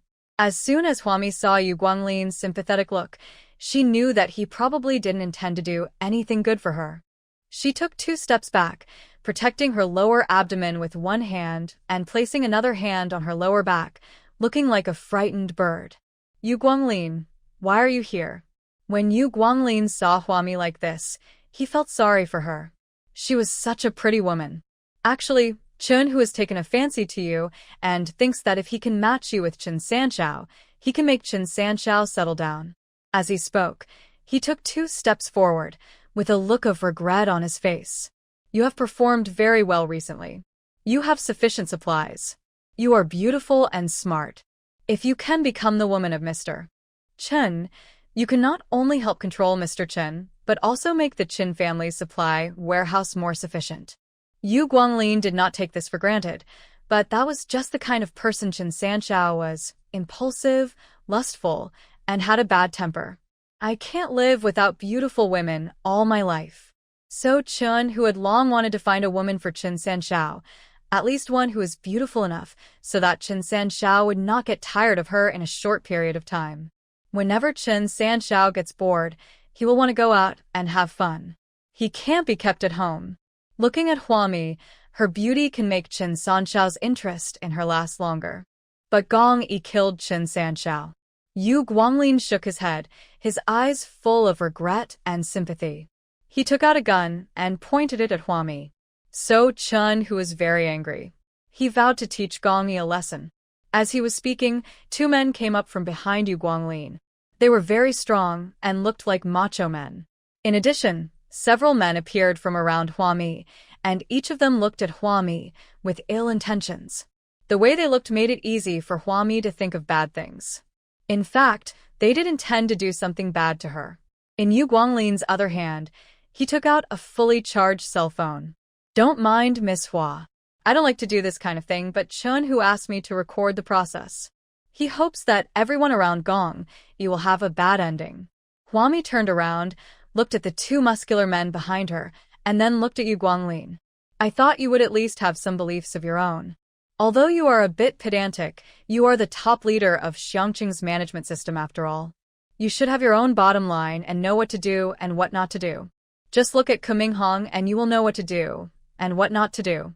Although Ke Minghong always scolds Huami, thinking that Huami is only concerned with money, at least Ke Minghong has faith, principles, and a bottom line. But what about Yu Guanglin? He is willing to do such a thing. What's the difference between him and trash like Qin Ziren? Yu Guanglin didn't say anything. He suddenly hated people like Huami, probably because her eyes were too bright. In such an environment where even people can turn into ghosts for a little material, Huami is still talking to him about faith and bottom line. This made Yu Guanglin feel very annoyed. There is also a feeling of being angry and embarrassed. Not wanting to talk any more nonsense, Yu Guanglin turned his phone to video mode. Is it adjusted? Huami looked at the phone in Yu Guanglin's hand and posed. Come, fight. Before Yu Guanglin could say anything, Huami raised her hand and slashed, knocking all the guns and cell phones out of Yu Guanglin's hands, then turned around and started the killing mode. There were several loud thunders in the sky, the smell of blood wafted in the air, and the two ends of the laser beam above had pointed at City A and Xiangqing. Gong Yi in the distance suddenly heard several screams and someone shouted, Huami. His expression changed, and he quickly led his men towards the direction of his armored vehicle. When he was the first to rush through the rainforest, he saw Huami stepping on Yu Guanglin's back. She bent down with a knife across Yu Guanglin's neck. There were corpses everywhere, a group of corpses of big and strong men. Looking up, Huami saw Gong Yi. The lightning was as bright as day. 2 strands of her hair fell out from her rain hat, wet by the rain. Her face was pale, her eyes were startlingly bright, and her lips were as red as blood. Such a woman, in such a downpour, was like a fox demon that had just shed its skin and transformed into a human, capturing a group of men to sacrifice to her. She practiced a weird and crooked way. Gongqi. Save me. Yu Guanglin lay on the ground, his eyes full of fear. He stretched out his hand towards Gong Yi, his fingers trembling in the rain, sending a signal of helplessness and weakness. He needs Gong Yi's rescue. As long as Gong Yi said one word, just one word, as long as Gong Yi said one word, even if it was just 2 words, stop. Yu Guanglin's life today can be saved. Huami held the knife handle with one hand and pinched Yu Guanglin's hair with the other, forcing him to reveal his protruding Adam's apple. She was also looking at Gong Yi. If Gong Yi wants to let Yu Guanglin go, she will let him go. However, she felt from the bottom of her heart that Gong Yi, the big boss, would not be able to go far. In the end times, courage, perseverance, bravery, wisdom, luck, principles, bottom line, faith, and a ruthless heart are all indispensable. There are very few big guys who can meet all the above conditions at the same time. Therefore, in the last days, the experiences of those who can finally stand at the highest position can be written into a book. A thick book. Now, let Huami see whether Gong Yi has a heart that is cruel enough. Gong Yi walked over with an expressionless face. He picked up the mobile phone that Yu Guanglin had dropped on the ground, opened it, and watched the video inside. Then he understood everything why Huami was like this. Gong Yi glanced at Huami, and amid Yu Guanglin's cries for help, he turned and went into the woods. No, why are you leaving? Yu Guanglin had never expected that Gong Yi would stand by and watch someone die. How could he stand by and watch someone die? Gong Yi was the commander of the Xiangqing garrison. How could he stand by and watch someone die? He was such a principled man, but he just watched Huami resort to lynching. Why? Wasn't this a kind of loss of principle? Until Yu Guanglin's death, he still couldn't figure out this problem. Gong Yi said that he has principles and bottom lines, but he could only watch Huami treat him in such a cruel way. No matter how serious the crime I committed, why? I shouldn't be sentenced before trial. Why? Before he died, Yu Guanglin murmured to himself he didn't understand. Huami tightened the knife in her hand and said in a cold voice, I'll tell you why. It's too troublesome. There are too many people like you in this world. One death means one less. Maybe we can save countless innocent lives and countless innocent women. So, in the days ahead, you must not do evil. Once you do evil, the end result will be death. When the voice fell, Yu Guanglin's head had already fallen to the ground. Huami cleaned up the scene and threw all the garbage into the garbage station. Only then did she realize that for every piece of garbage thrown in, the energy of her level 14 factory could increase by 1/10. Bang! And her salary was directly raised by 1/10. The energy of the corpse is so powerful. But think about it, when people are alive, a lifetime is so long that they can produce countless garbage, which is actually a huge energy. After death, the body should contain energy. Kwafu's body can turn into mountains and rivers, let alone the little people created by Nuwa with mud. After cleaning up all the corpses on the ground, Huami started crazy production mode. She produced all the fixed materials that could be produced. Huami had already produced all the limited edition materials. After she had exhausted the energy bar of the level 14 factory, she bravely clicked on the factory upgrade. Level 15 factory. Water bottle. Mineral water. Waterproof tarpaulin. Self-priming filter type anti-particulate respirator. Orange juice, ethanol. Painkillers, sterile gauze. Hemostatic gel. Goggles, condoms, resin gloves, protective clothing, sterile boots, rescue rope, engineer shovel limited production, semi-finished sauerkraut fish x60, 000, chocolate cake x50, 000, semi-finished braised lion's head x40, 000, semi-finished braised spare ribs x30, 000, semi-finished pizza x20, 000, semi-finished. Crispy pork x10, 000, semi-finished Orleans roast chicken x5, 000, semi-finished preserved vegetable braised pork x2, 500, semi-finished ginseng black chicken soup x1000, semi-finished pepper pork belly chicken x500 when a lucky draw x1 remaining lucky draw x1. These semi-finished products only need to be heated before being eaten, and they taste pretty good. Huami looked at her level 16 warehouse and only produced 500 portions of pepper pork belly chicken, and her level 16 warehouse was upgraded. Unlock storage level 17, space 17 by 1, when a lucky draw x1 remaining lucky draws x2. While upgrading, Huami walked into the woods and just happened to see Gong Yi standing in the rainforest, looking at her with a serious gaze. When Huami saw Gong Yi like this, her heart skipped a beat, fearing that Gong Yi would feel disgusted with her after seeing how she killed people. This is normal. After all, people nowadays have just entered this chaotic environment. They have not yet developed the awareness that the strong prey on the weak. Anyone who has seen Huami kill people so decisively and efficiently would be hard not to be scared by her. It doesn't matter. She has never had any thoughts about Gong Yi anyway. Huami walked over and didn't want to pay attention to him. I planned to go past him and take a look ahead. She knew a kind of holy father who always looked at every murderer with a didactic tone and a critical attitude. Just like Yu Guanglin said, he needs to go through a trial.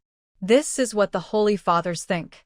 They believe that no matter how serious a crime a person has committed, he or she must go through a cumbersome trial procedure before his or her life or death can be decided.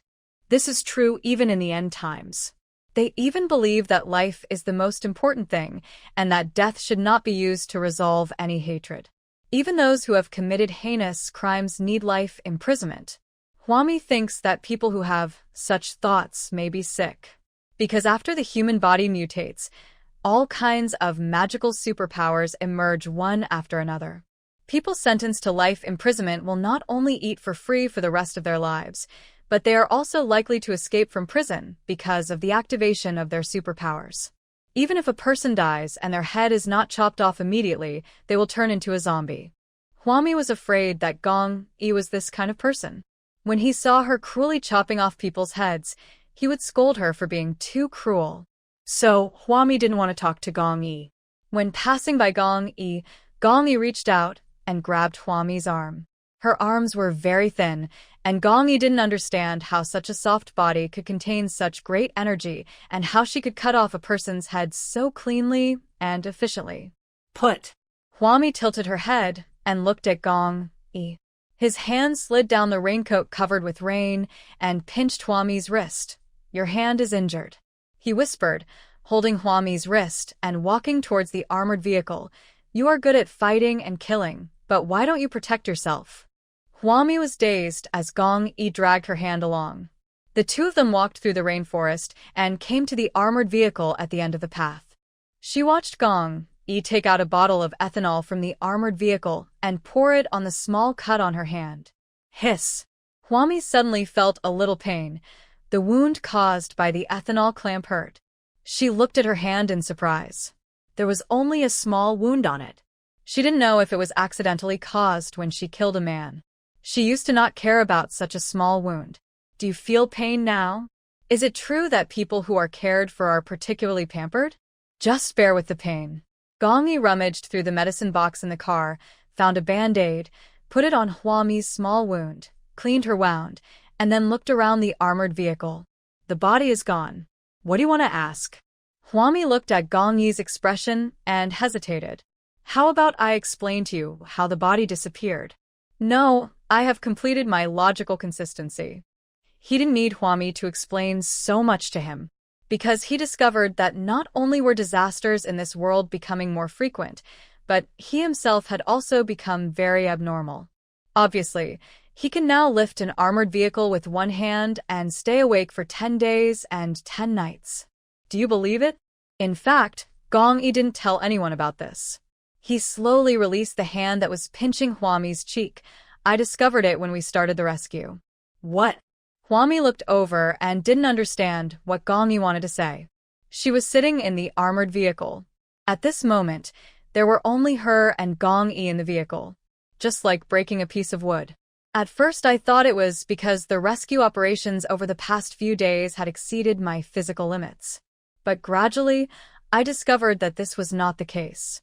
"I haven't slept for a long time," Gong Yi said, casually putting the sharp knife aside, and continued, "Occasionally when I feel tired, I just rest for 10 minutes.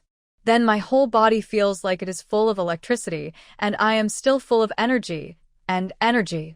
His eyes looked at Huami. "I know very well that I don't feel any discomfort in my body, I don't feel tired, and I don't even have the kind of hallucination that others say I have after overexertion of physical energy. On the contrary, I feel that I am in good shape and have never been better." Seeing Huami's surprised expression, Gong Yi couldn't help laughing. He couldn't help but reach out and wanted to pinch Huami's face again. There's no way this fox demon feels so good. His mind was like watching a movie, and he could recall the feeling of his hands that night with infinite clarity. He said he remembered all the details. The details were so clear that he even remembered clearly the small red mole on Huami's soft lower back. Huami quickly dodged Gong Yi's clutches. She raised her hand to block Gong Yi's fingers and asked seriously, "This situation has been going on since you started the rescue?" "Just 2 or 3 months ago." If she hadn't specifically checked the calendar, in this dark environment day after day, Huami wouldn't have known how long it had been since the first earthquake.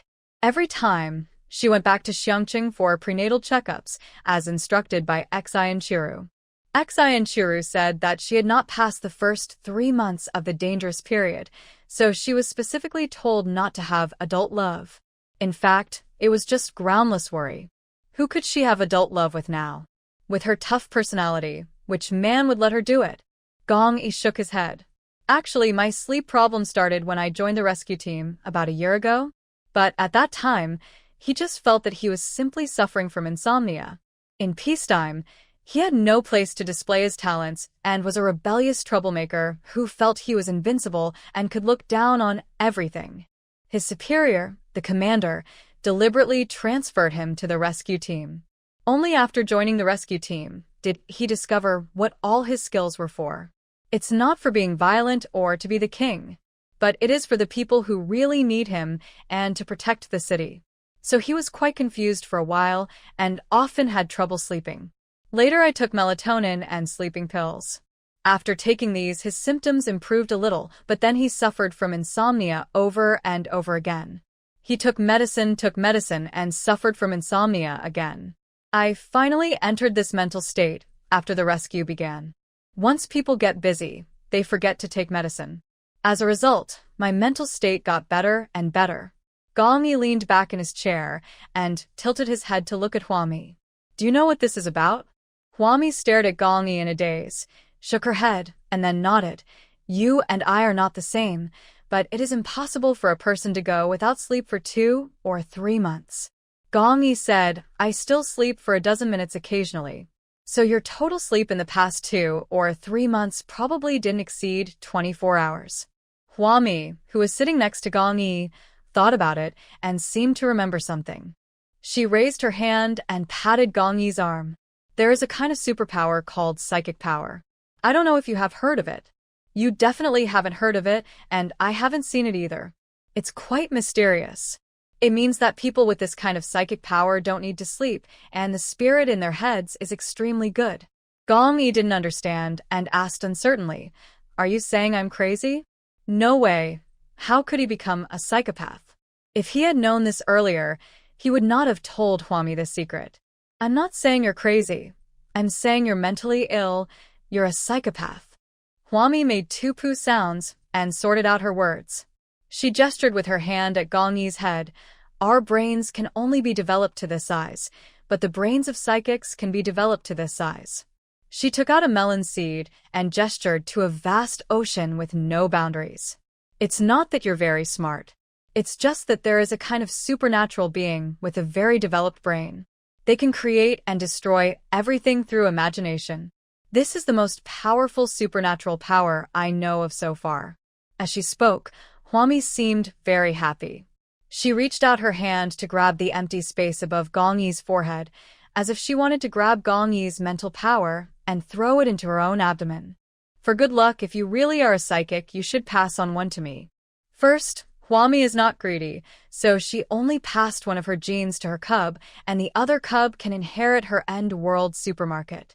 That's great. It's more worthwhile to sleep with Gong Yi. Look at the legendary psychic. She has a chance to get one. It makes me happy just thinking about it. Gong Yi looked at Huami's excitement with cold eyes. It's too early for you to be happy. You said it yourself. What kind of psychopath is this? He can create and destroy everything just by imagination. But look at me now. I can't do anything except not needing to sleep. He didn't quite understand what Huami said because it contained too much information. She didn't seem to be afraid of his abnormality at all. Oh, in fact, Huami herself was a very abnormal woman. Why are you so anxious? You are not long out Yen, who can complain about everything in the first episode. It's easy to determine whether you are a psychic or not. Huami took out a bottle of mineral water from behind her waist and placed it far away from Gong Yi. She then took out an empty bottle and sat next to Gong Yi. You, pour me a glass of water. She pointed to a bottle of mineral water far away and pushed Gong Yi back to sit down. Looking at the mineral water bottle 2 meters away from him, Gong Yi lowered his head to look at the empty cup in Huami's hand. He raised his eyebrows and understood that Huami was treating him as a psychopath. How could he fill Huami's cup with water just by thinking at such a distance? Okay, I'll pour it for you. Gong Yi got angry. He stretched out his hand and teased Huami just like Huami teased him. He casually grabbed a mineral water bottle in the distance, grabbed a handful of air, and threw it over Huami's head. Anyway, she teased him, so he just retaliated. Splash! A pile of water was thrown on Huami's head, pouring a whole bottle of water on her head. Ah, Gong Yi, are you looking for death? Huami got angry. After she entered the armored vehicle, she took off her raincoat. Now the bottle of water fell on her head, and the cool mineral water went straight to the back of her neck. She was so angry that she punched Gong Yi with her fists. I haven't been this angry for a long time. I'm so angry. Come on, let's fight to the death. Dare to throw water at her? Huh. Dare to throw water at her, right? She will go to the father-son camp today. Huami punched and kicked Gong Yi, and Gong Yi was stunned. He picked Huami up, held her wrists with both hands, turned his body, and pressed her against the back of the chair. I didn't mean to do that. He lowered his head to explain. Seeing Huami's red face, Gong Yi frowned, turned his head to look at the empty mineral water bottle that was still in the distance, and then lowered his head to look at Huami. I really didn't mean it. Yes, you did it on purpose. I told you that you might be a psychic, but you didn't believe me and you threw water at me on purpose. Gong Yi, you're looking for death. Huami struggled. Her body was trapped between Gong Yi and the back of the chair. Her head was full of water, and all the water poured into her clothes. Now the clothes on the front and back were all stuck to her body, revealing her private parts in a very discordant shape. Seeing Gong Yi lower his head again, looking at the discordant scene on her chest, Huami said angrily, "What are you looking at? You've never seen it before, right? Do you want me to take off all my clothes for you?" You. Gong Yi really wanted to. The next moment, Huami opened her mouth and bit Gong Yi's chin. She was furious and said, "Don't even think about dying. Get out of here." It wasn't because she was shy or anything, but because she hadn't passed the dangerous period in the first 3 months and couldn't withstand Gong Yi's torture. I'm fine with that. I'll go out and calm down first. Don't be angry." Before he could finish his words, Huami picked up an orange and smashed it on the back of Gong Yi's head. He took it with his back hand, didn't bother with the tigress, and quickly climbed out of the armored vehicle. After Gong Yi calmed down, he felt it was magical. He had just taken out a bottle of mineral water through his imagination. He closed his eyes, not knowing his special ability. Is this called a special ability? Huami just said that this is a special ability. Yes, he didn't know what else he could do with this ability. Gong Yi closed his eyes. He wanted to know, besides being able to take things from a distance, what else could he do? Then he suddenly found himself in a very wonderful state. In the past, when he closed his eyes, everything around him was pitch black, but today, when he closed his eyes, the scene before he closed his eyes appeared in his mind. Finally, the scenery began to become more concrete and detailed. At first, it was only the scenery within his field of vision, and finally it was his surroundings, the armored vehicle leaning behind him, and the brothers who were defending and patrolling in the woods in the distance. Saw it clearly in his mind. He had no cameras, no monitors, and no high-tech equipment at hand, but the scenes around him appeared so clearly in his mind. It was as if he was a huge eye, looking down at this small piece of land from the sky. It was as if a small map appeared in his mind in the pitch-black environment, allowing him to better see everything around him in this dark continent. Then, Gong Yi closed his eyes, and in his mind, he saw the armored vehicle behind him being opened. Huami changed into a fluffy sweater and got out of the car while putting on a raincoat. She walked in front of Gong Yi, who still had his eyes closed and didn't speak.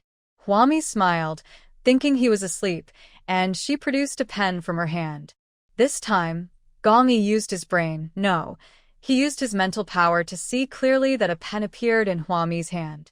Although she swung her hand behind her back and it looked like she was taking something out from behind, Gong Yi saw that Huami was conjuring something out of thin air.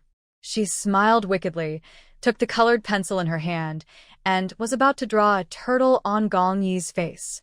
He suddenly opened his eyes and grasped Huami's wrist with one hand accurately, looking at her with fiery eyes.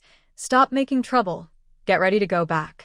Huami withdrew her hand in boredom and took out a few Xiangqing Watchtower teleportation tickets from the level 17 warehouse. She stuffed it into Gong Yi's hand. "I'm going back now. I won't wait for you anymore. I came to see you just to give you these tickets. Look, I got into a fight again.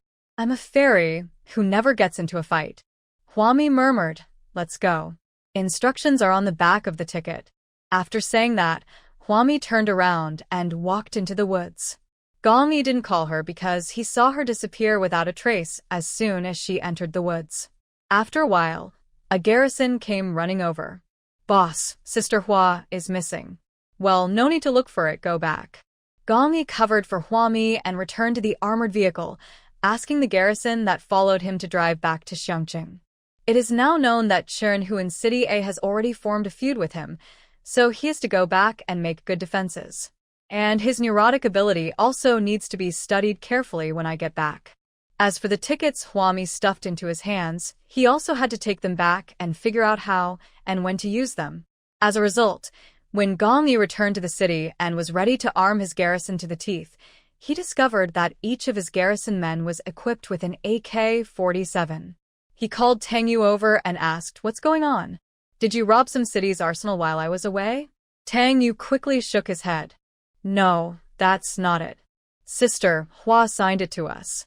She said that if anyone dares to mess with her again, we will shoot him. What does it mean for everyone to have an AK-47?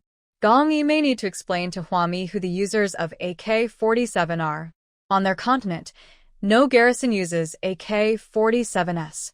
There were none before, and even if there were now, it would not be possible for an arms supplier to provide an AK-47 to each of the 3,000 garrisons in a short period of time. Now there are more than 3,000 garrisons. Ever since Gong Yi openly poached people from City A, many garrisons from City A have gradually come with their families on foot from City A to City B and Xiangqing.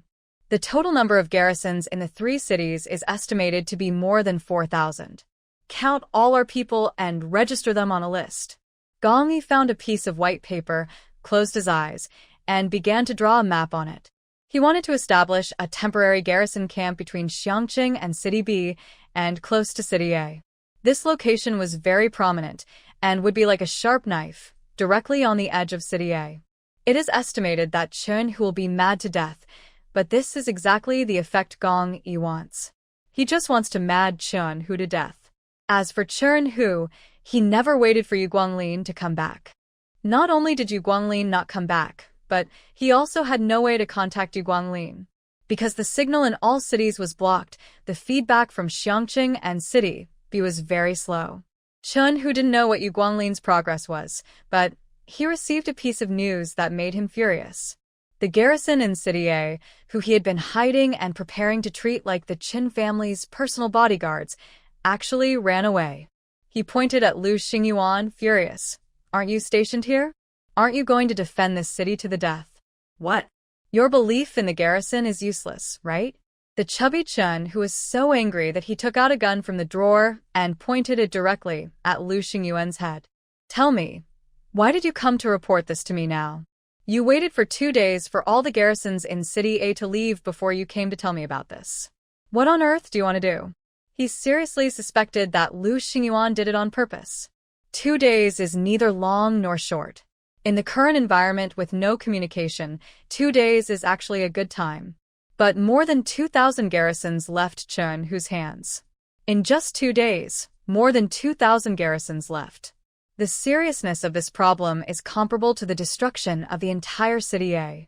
Without even the garrison to defend the city, what difference does it make whether a city is destroyed or not? Lu Xingyuan lowered his eyes, with Chen Hu's gun against his forehead. We tried to stop them, but we were too few in number and were held hostage by them. We were only released after they left. Yes, Lu Xingyuan admitted that he did it on purpose. He waited until all the garrisons had left before reporting to Chen Hu. Chen Hu held the gun and pushed it against Lu Xingyuan's forehead again and again, then put it down. His face was full of flesh and his green eyes were filled with a fierce light. Don't let me know that you cheated on me. If I know that you cheated on me, I will make you live a life worse than death. He doubted Lu Xingyuan's intentions, but Chen Hu needed manpower right now, especially since more than 2,000 garrisons in City A had left and only a few dozen of Lu Xingyuan's garrisons were left, and he was reluctant to kill them. Lu Xingyuan, right? Chen Hu took 2 steps back, staring at Lu Xingyuan. If you can sincerely pledge your loyalty to me, you will have countless benefits in the future. He knew this Lu Xingyuan. If there was a king-like figure in the garrison of each city, the one in Xiangqing was Gong Yi, the one in City B was Fang Yuqi, then the one in City A was Lu Xingyuan. For this kind of elite garrison that is outnumbered, if one dies, there will be one less. Lu Xingyuan didn't say anything, but just lowered his eyes, which showed his submission. In fact, it shouldn't be like this. If the garrison commander of City A was still fine, it wouldn't be Chen Hu's turn to give orders to Lu Xingyuan. However, the order given to him by the garrison commander of City A few days ago was for him to listen to Chen Hu. Lu Xingyuan didn't know where his commander was, nor did he know what happened to his commander. He could only lurk beside Chen Hu. Otherwise, Lu Xingyuan would have killed Chen Hu long ago. Take the rest of your garrison to City B. I want the City B supply depot. Chen Hu could no longer wait for news from Yu Guanglin. The garrison in City A had turned against him. Who knew what tricks Lu Xingyuan and his men would pull next?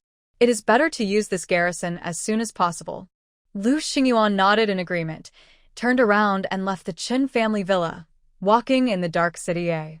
There were broken walls and ruins everywhere, and the corpses on the road were soaked in jelly water, without a trace of human life. In the entire city, everyone who should die has already died, and those who should leave have already found ways to leave.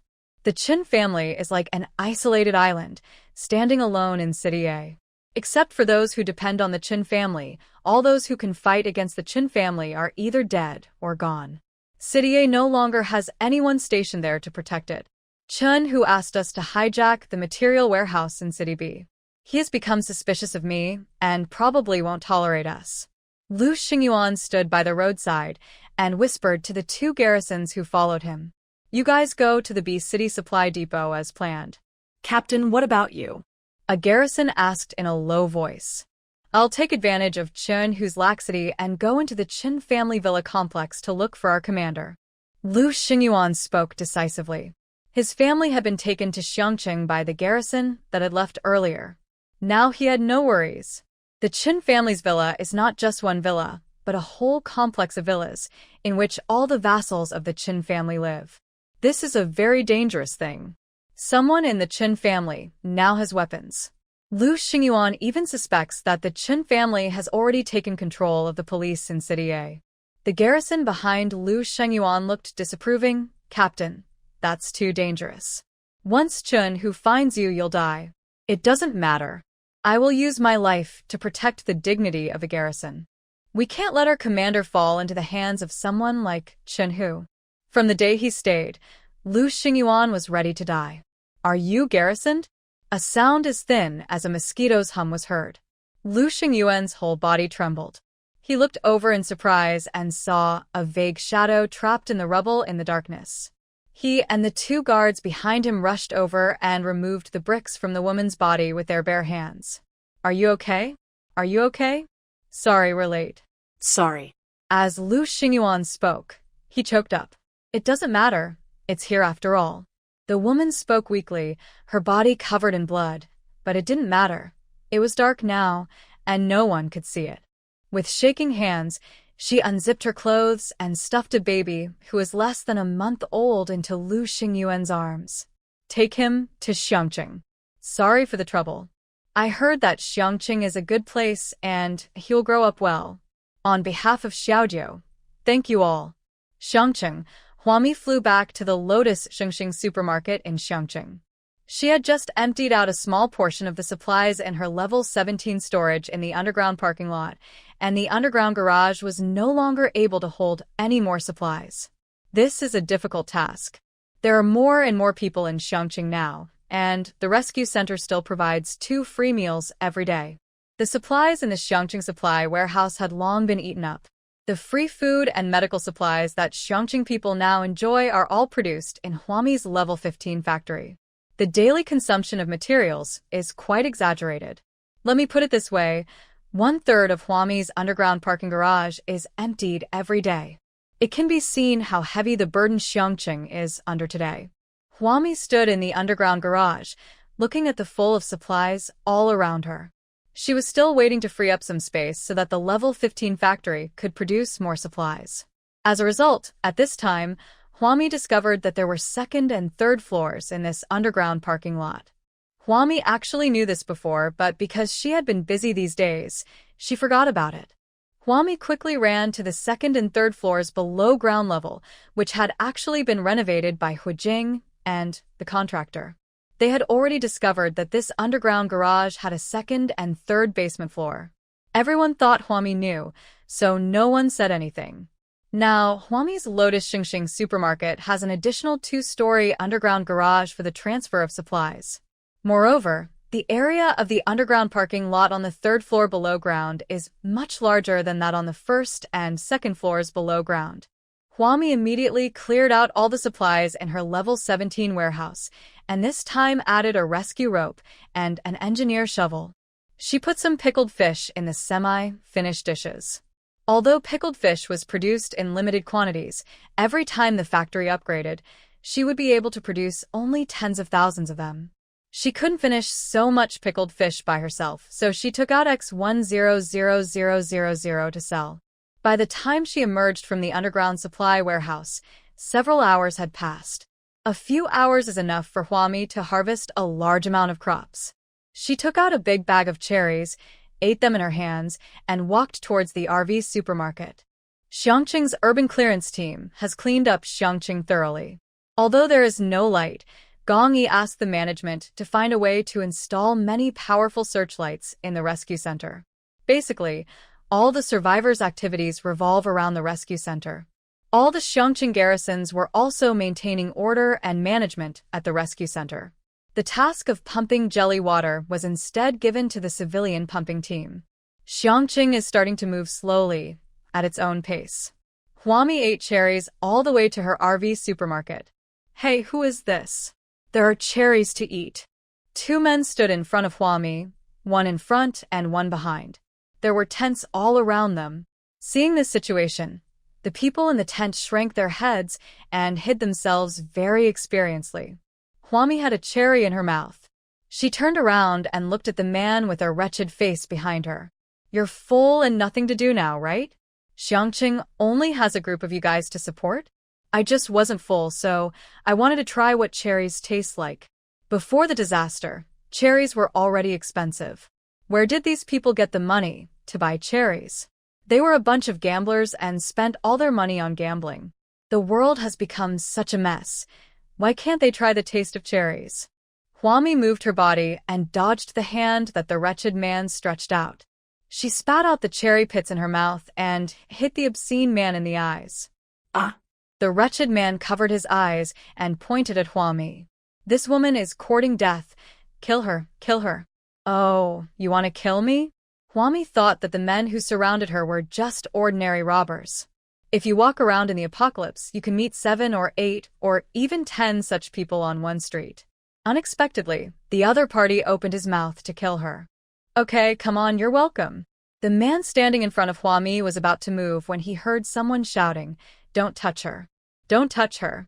Feng Huai ran over breathlessly and grabbed the two gamblers who were about to lose their temper, with a flattering look on his face.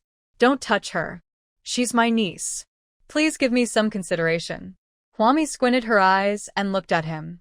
Who is this man? After thinking for a long time, she realized that this was Feng Huai. After not seeing each other for decades, Feng Huai has become uglier and uglier. Feng Huai came over with a proud look on his face and said to Huami, "Ami, this is all a misunderstanding. They are my friends. Uncle has already told them to let you go. Well, you have cherries to eat, so just give them some and they won't bother with you." All in all, this group of people just wanted to eat her cherries.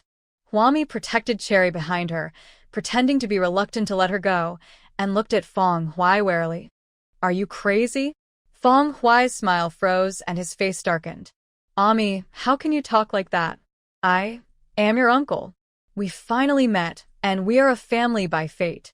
Instead of honoring your uncle, you put on such an attitude. Do you have a conscience? He spoke in a crackling voice. From the time when Huami's parents died when she was a child, to the time when he took Huami to the Feng family, sent Huami to school, and raised Huami to grow up. In short, he was very kind to Huami, and Huami was unfilial by not even giving him cherries to eat.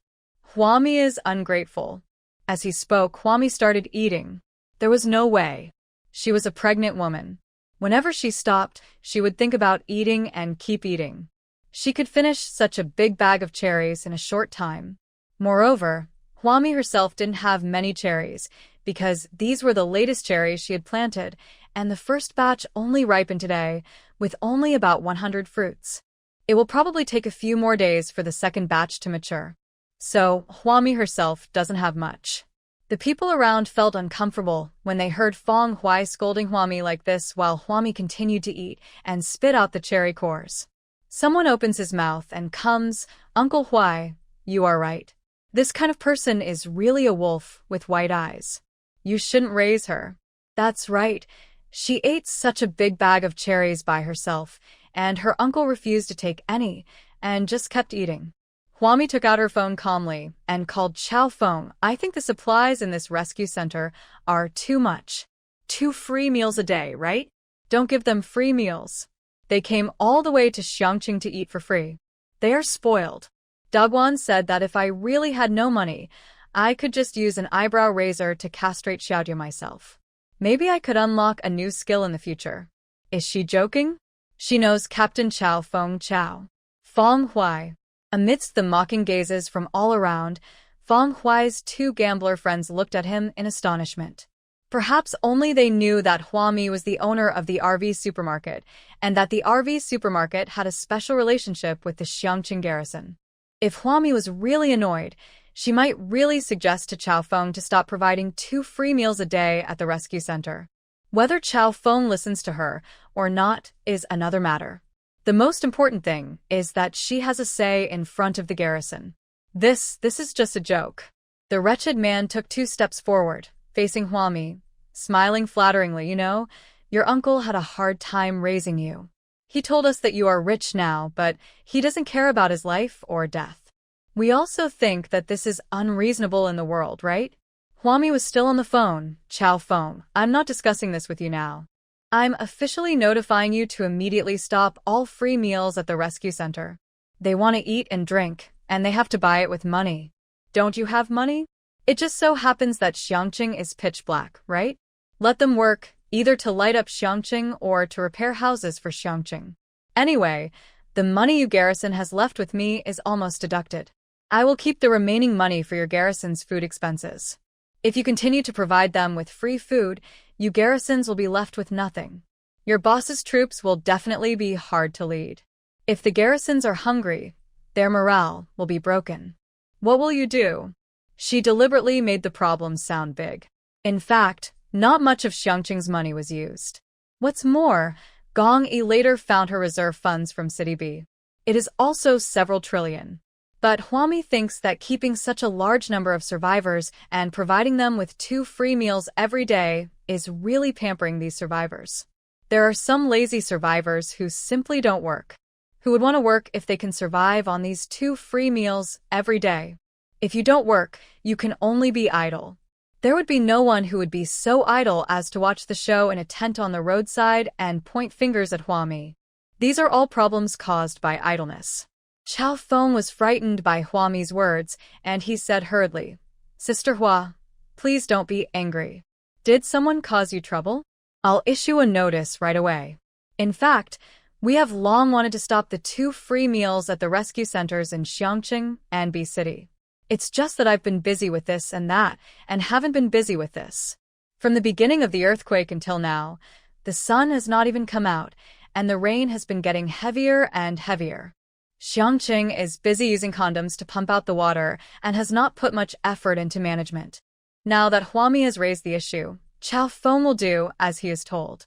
Although he was a garrison and a member of Gong Yi's army, he sided with Sister Hua in his heart.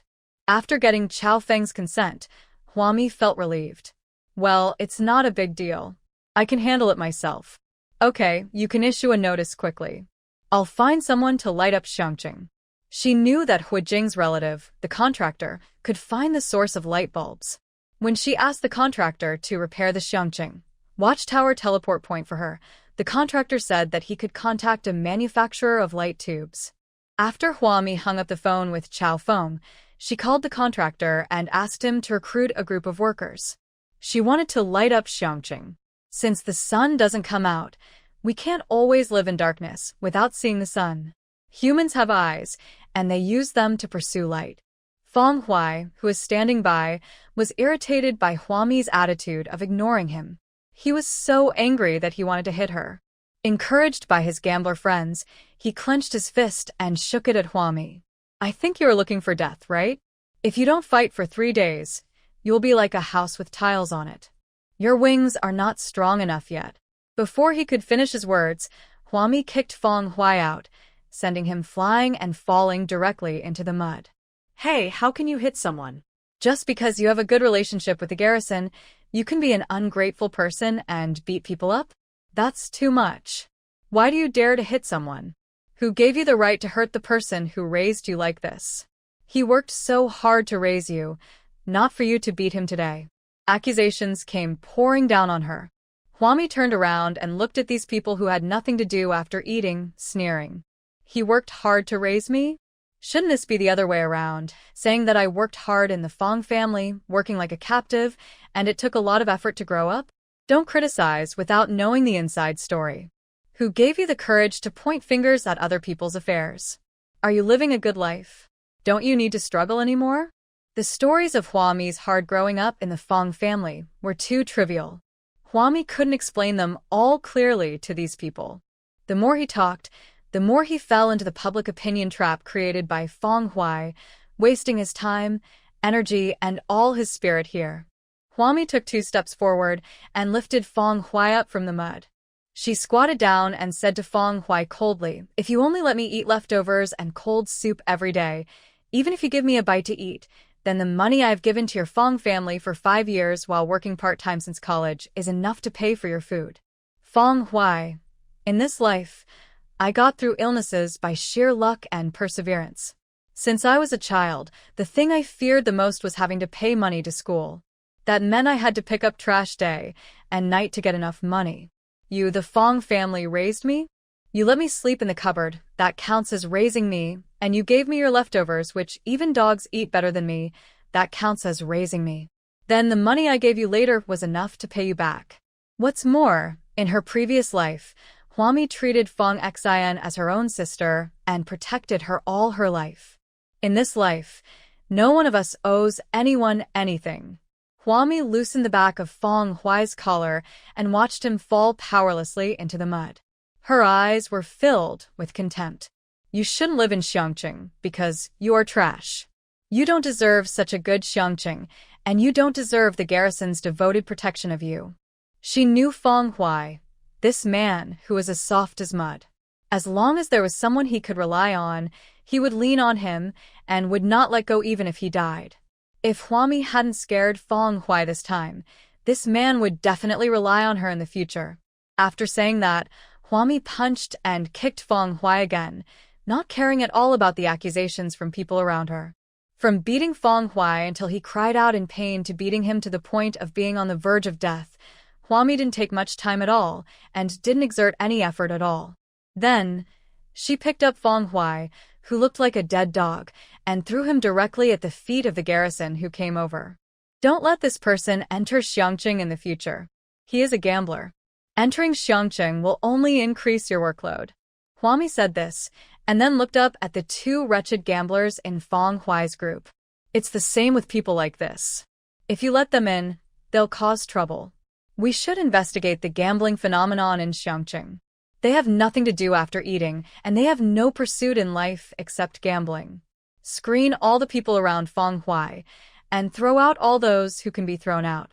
The 2 garrisons immediately stood up and answered in unison. Yes. Since Sister Hua had spoken, they naturally did as she said. The people around were still pointing and talking, but their voices were a little lower, trying not to attract Hua-Mi's attention. They were afraid of being targeted by Hua-Mi.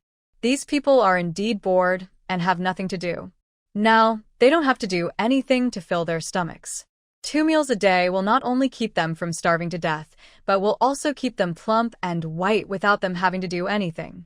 Just as they were whispering and accusing Hua-Mi of being unfilial and disobedient to her benefactor, Hua-Mi left the scene and strode towards the RV supermarket. After Hua-Mi left, they changed from blaming Hua-Mi to blaming the garrison. I don't know what's wrong with those garrisons. They actually listened to a woman. I heard that woman is Commander Gong's lover. So what? It's because of Commander Gong that we can show off our power. If we really listen to her, we can cut our 2 free meals a day. These words were said in front of the garrison. The garrisons were like silent people, keeping their mouths shut and not saying a word. They silently followed Sister Hua's instructions and brought Fong Hui and the other 2 despicable gamblers out of Xiangqing and entered the identity information of the 3 people into the Xiangqing monitoring system. As long as these 3 people enter Xiangqing's surveillance system, the siren of entry denied will sound. The people at the Xiangqing Rescue Center were really bored. Even when it was time to line up for food, they were still talking about Hua-Mi. I've never seen such an arrogant woman. What's the basis for her to be so arrogant? Isn't it because she's prettier? What's the problem? Medical beauty was well developed before the earthquake. Who knows if her face was created by plastic surgery? As everyone was talking, they walked towards a place where they usually waited for the food to be distributed. Another person said, "I hope the fruit for today's meal won't be oranges anymore. That's enough. It would be nice if it could be cherries." Hey, why aren't there any people distributing food today? Everyone was chatting about Huami's gossip while queuing up to get their food. However, the free meals that should have been distributed in the past were nowhere to be seen today. Might be late. At the same time, Huami had contacted Hu Jing and his relative, the contractor. The contractor went to the RV supermarket in person. Scale of this RV supermarket is no longer as simple as the one RV and two buses it was some time ago. Instead, it expanded several times. This again brings us to Xiangqing's current medical rescue system. Now, the rescue in Xiangqing is divided into two parts. Ordinary survivors are sent to the emergency area of the rescue center. The garrison, police, towing team, engineering team, and transport team were all sent to the RV hospital next to the RV supermarket. The scale of the RV hospital is far smaller than that of the emergency area. It is composed of several mobile carriages converted from buses. But it is precisely these few carriages that are currently the place in Xiangqing with a death rate of 0. Any injured patient sent to the RV hospital will receive the most caring medical care and is treated like a VIP in the eyes of all survivors in Xiangqing. Those who have the connections to enter the RV supermarket will, of course, try their best to get in. The contractor of the construction team was waiting for Huami outside the RV hospital. The first thing he said when he saw Huami was, "Miss Hua, are you really going to take those light bulbs? This quantity is too much. We have never done such a large project before." As the number of survivors in Xiangqing increases, more and more information is exchanged. The light tubes that the contractor mentioned are located in the lighting city in Xiangqing. Although the earthquake crushed many lamps, most of them were preserved intact. Some time ago, those lighting fixture owners who were familiar with the contractor found him, hoping that he could find a way to exchange these lamps for money. The contractor did not agree to their request at that time, so now Miss Hua has to collect the light bulbs again. Huami agreed immediately. Let them count how many light tubes and lamps they have. I want all of them. Also, you can also look for your previous connections. I will take all the building materials you have. The sales revenue from her Apocalypse supermarket can be withdrawn for use, which gives Huami enough confidence. She would use the money after the acquisition, so she discussed it with the contractor and asked him to start recruiting people to pave all the streets and alleys in Xiangqing, even ordinary houses. The workload was not small, so the contractor was a little nervous and asked, "So, Miss Hua, what kind of compensation will be given to the migrant workers?" 3 meals a day and 2 snacks are included, and 10,000 yuan a month. Huami replied without hesitation that the salary was similar to that before the earthquake, working on a construction site, and earning more than 10,000 yuan a month. This kind of treatment, if put in today's world, would shock the contractor. Such a good treatment, Miss Hua. Do we have so many supplies? How come on his way to find Huami, he heard people everywhere saying that none of the free meals that were supposed to be provided today were provided. Many people were speculating that the supplies in Xiangqing might be running out, so everyone was in a panic. Rumors were spreading, and no one knew who to believe. For Huami, it is normal for people to be panic-stricken. At this time, she has to be prepared for danger. At this time, she still has time to pay attention to those trivial matters and chat about boring gossip. Hurry up and fight for survival. Don't worry about supplies. Hurry up and recruit people to do the work. Light up Xiangqing. I estimate that we have to wait until the sun comes out. I don't know how many years it will take. Huami looked up at the gray sky. It should be daytime now, but because the clouds were too thick, it looked like dawn was about to begin. In Xiangqing and City B, free meals were no longer provided for 2 days. The survivors, who had been relying on these 2 free meals, gradually began to panic. This is not a good phenomenon. At least for them, it seems like a knife is hanging over their heads, causing them great anxiety. Even though the contractor had already started recruiting workers, recruiting a large number of them, providing them with 3 meals a day and 2 snacks, and paying them a salary of 10,000 yuan per month. There are still many survivors who are not satisfied, such as gamblers like Feng Huai. When they were cleared out of Xiangqing, the Xiangqing garrison confiscated all the supplies in their tents. Those supplies are their gambling money. When Chao Feng collected the gambling money, he was shocked by the amount of supplies hoarded by these gamblers. When he described it to Huami, Yi Rong, and Yu Mengmeng, he pointed to the expanded RV warehouse behind them and said, "This warehouse is probably not enough to store all their supplies." Chao Feng was a little puzzled. How did they manage to store so many supplies? They usually use these supplies as gambling chips. It's incredible. Huami was stewing pork ribs in the RV. Upon hearing this, she sneered. This is still considered a small amount. Their scale is not large. Wait for them to develop for a few more months and see that several RV warehouses will not be able to store their supplies. We should clear away these smog bugs as soon as possible so as not to make Xiangqing a smoky place. She knew in her previous life that people who frequently gambled would have enough supplies to fill up an entire skyscraper. Those people act as dealers and can attract thousands of gamblers and continuously supply them with supplies. Constantly, he tried every possible way to exploit the people around him, selling his children, making the family restless, but he still wanted to gamble. Yu Mengmeng was knitting socks. Upon hearing this, she quickly knitted the yarn while having wild thoughts. Then we will specifically pick on this kind of gambling gangs. Maybe we can make a fortune. That's right. Huami thought this was a good idea, so she came over and said to Chao Feng outside, "Mengmeng, this is a good idea. Report it to your boss. If he doesn't do it, I will organize someone to do it. Anyway, as long as there is money to be made, Huami is willing to go through any difficulties." Just as Chao Feng was about to speak, he glanced and saw a garrison jeep slowly driving over. It was Gong Yi's car. Gong Yi got out of the car and was about to walk towards the RV supermarket when a woman in a plastic cloak stood in front of her, crying. She lifted her cloak, revealing a pitiful face with a transparent umbrella above her head. Brother Gong, the woman, is Fong Xian. Gong Yi stood still, wearing the garrison's neat uniform, with the garrison commander's epaulets shining on his shoulders. He looked at Fong Xian in confusion, frowning. "What did you call me?" "Brother Gong, I'm sorry. I know I did something wrong. Sister has not forgiven me, but Brother Gong, Dad is innocent. Dad raised my sister, and she treated him like this. People say she is heartless and ungrateful. I don't want others to say that about her. Brother Gong, I have no other choice." Brother Gong, he felt goosebumps all over his body. He took out his mobile phone and flipped through his photo album. Looking at this photo, "What do you think I will think of you?" Gong Yi is only physically innocent, but he is not innocent in other aspects. After experiencing a tough female warrior like Huami, Gong Yi's imagination of treating women is tough.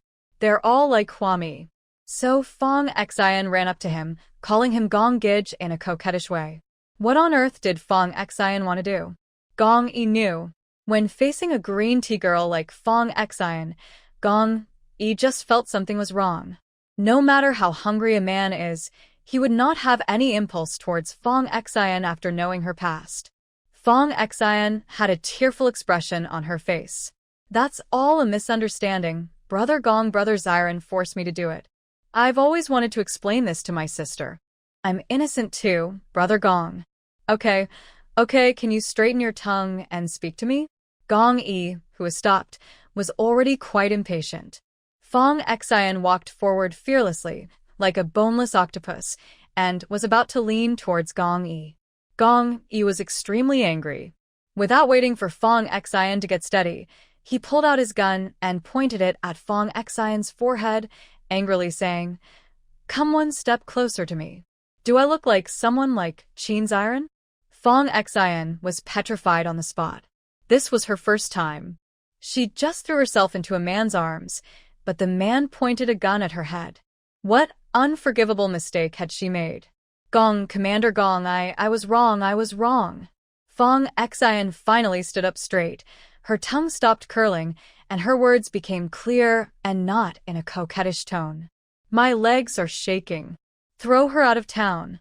Gong Yi angrily ordered the two guards beside him. This woman is also the same person with nothing to do. Huami just said that all people related to Fong Hui should be cleared out of Xiangqing. Fong Xian ran out and went straight to Gong Yi to make her presence felt. From every word she said, she seemed to be saying, "Oh, I don't want my sister to become the target of public criticism because of this matter." In fact, it was telling Gong Yi a message that Huami had become the target of public criticism, and everyone thought that what Huami did was wrong. So Fong Xian ran to Gong Yi and said all this. Did she think that Gong Yi would fall out with Huami because of her? No. Gong Yi felt that what Huami did was right.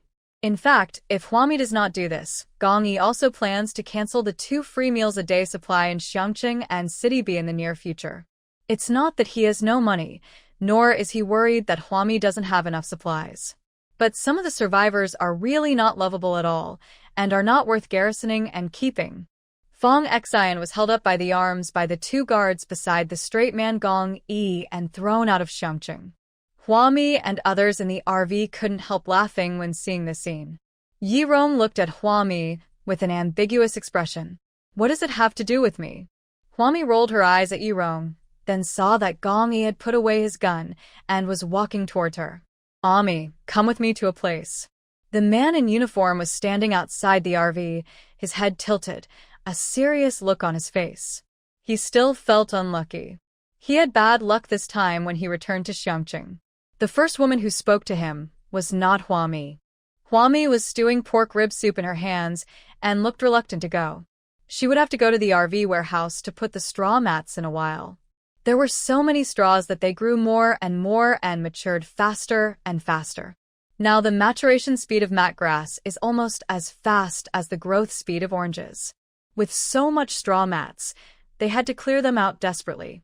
Now, behind the RV supermarket, not only were there a lot of straw mats piled up, but there were also straw mats, straw hats, straw sandals, and straw ropes that Yi Rong had people weave with the straw mats.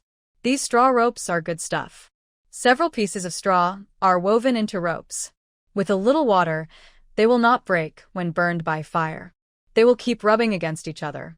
Even a dozen men playing tug-of-war cannot break them. This kind of straw rope can be used to weave into straw frames and can also be used to bundle supplies. Yi Rong even said that they were planning to use straw mats to build some thatched houses.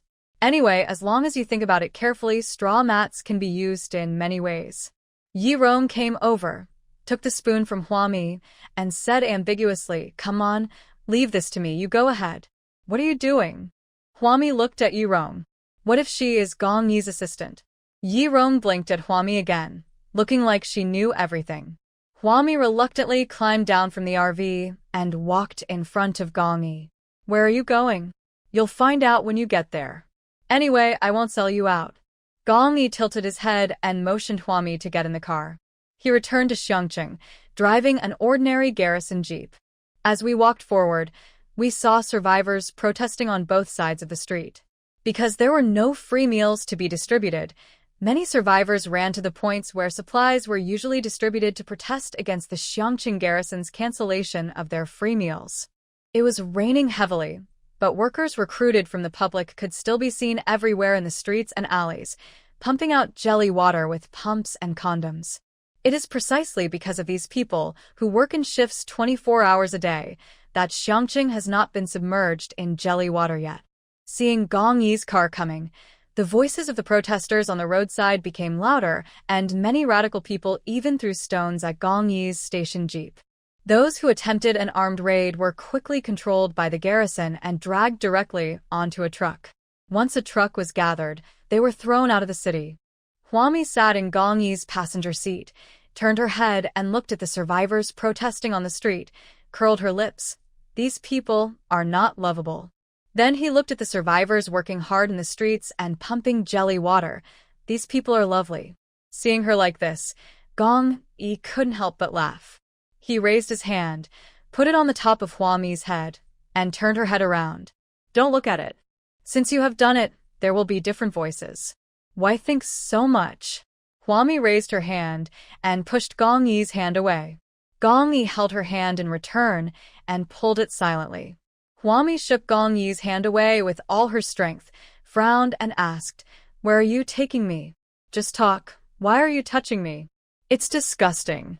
I have a new friend. Gong Yi straightened his expression and explained while driving. The people who came were the garrison commander of City C and the management commander of City C. It's rare nowadays to have garrison and management commanders so in step with each other. Huami felt a little emotional. She didn't know much about City C, but in her previous life, 1 year after the natural disaster, she and Fong Xian lived a miserable life. But when all her energy is focused on introspection, she rarely cares about what is happening in the outside world. By the time she had the time and energy to pay attention to the outside world, most people were dead. Gong Yi was driving and moved his fingers, wanting to touch Huami again, but because of her cold face, Gong Yi decided to hold back. Just like that, they arrived at the right side of Xiangqing, where a team from City C had already entered the city and settled down. Commander Gong. Outside a small restaurant that had not collapsed, City Commander Zhou Cheng, who was wearing the garrison commander's uniform, greeted Gong Yi warmly. He came forward and was about to give Gong Yi a warm hug. Gong Yi turned around, walked around to the passenger seat, opened the door, and took Huami out of the car. That attitude was so attentive. Zhou Cheng was stunned. What happened to the promise that everyone would dedicate their lives to their respective cities and grow old alone? No. Maybe Gong Yi had some difficulties. Maybe she was just a woman with whom he had a deep relationship, but a shallow fate. Zhou Cheng would not admit that he was jealous.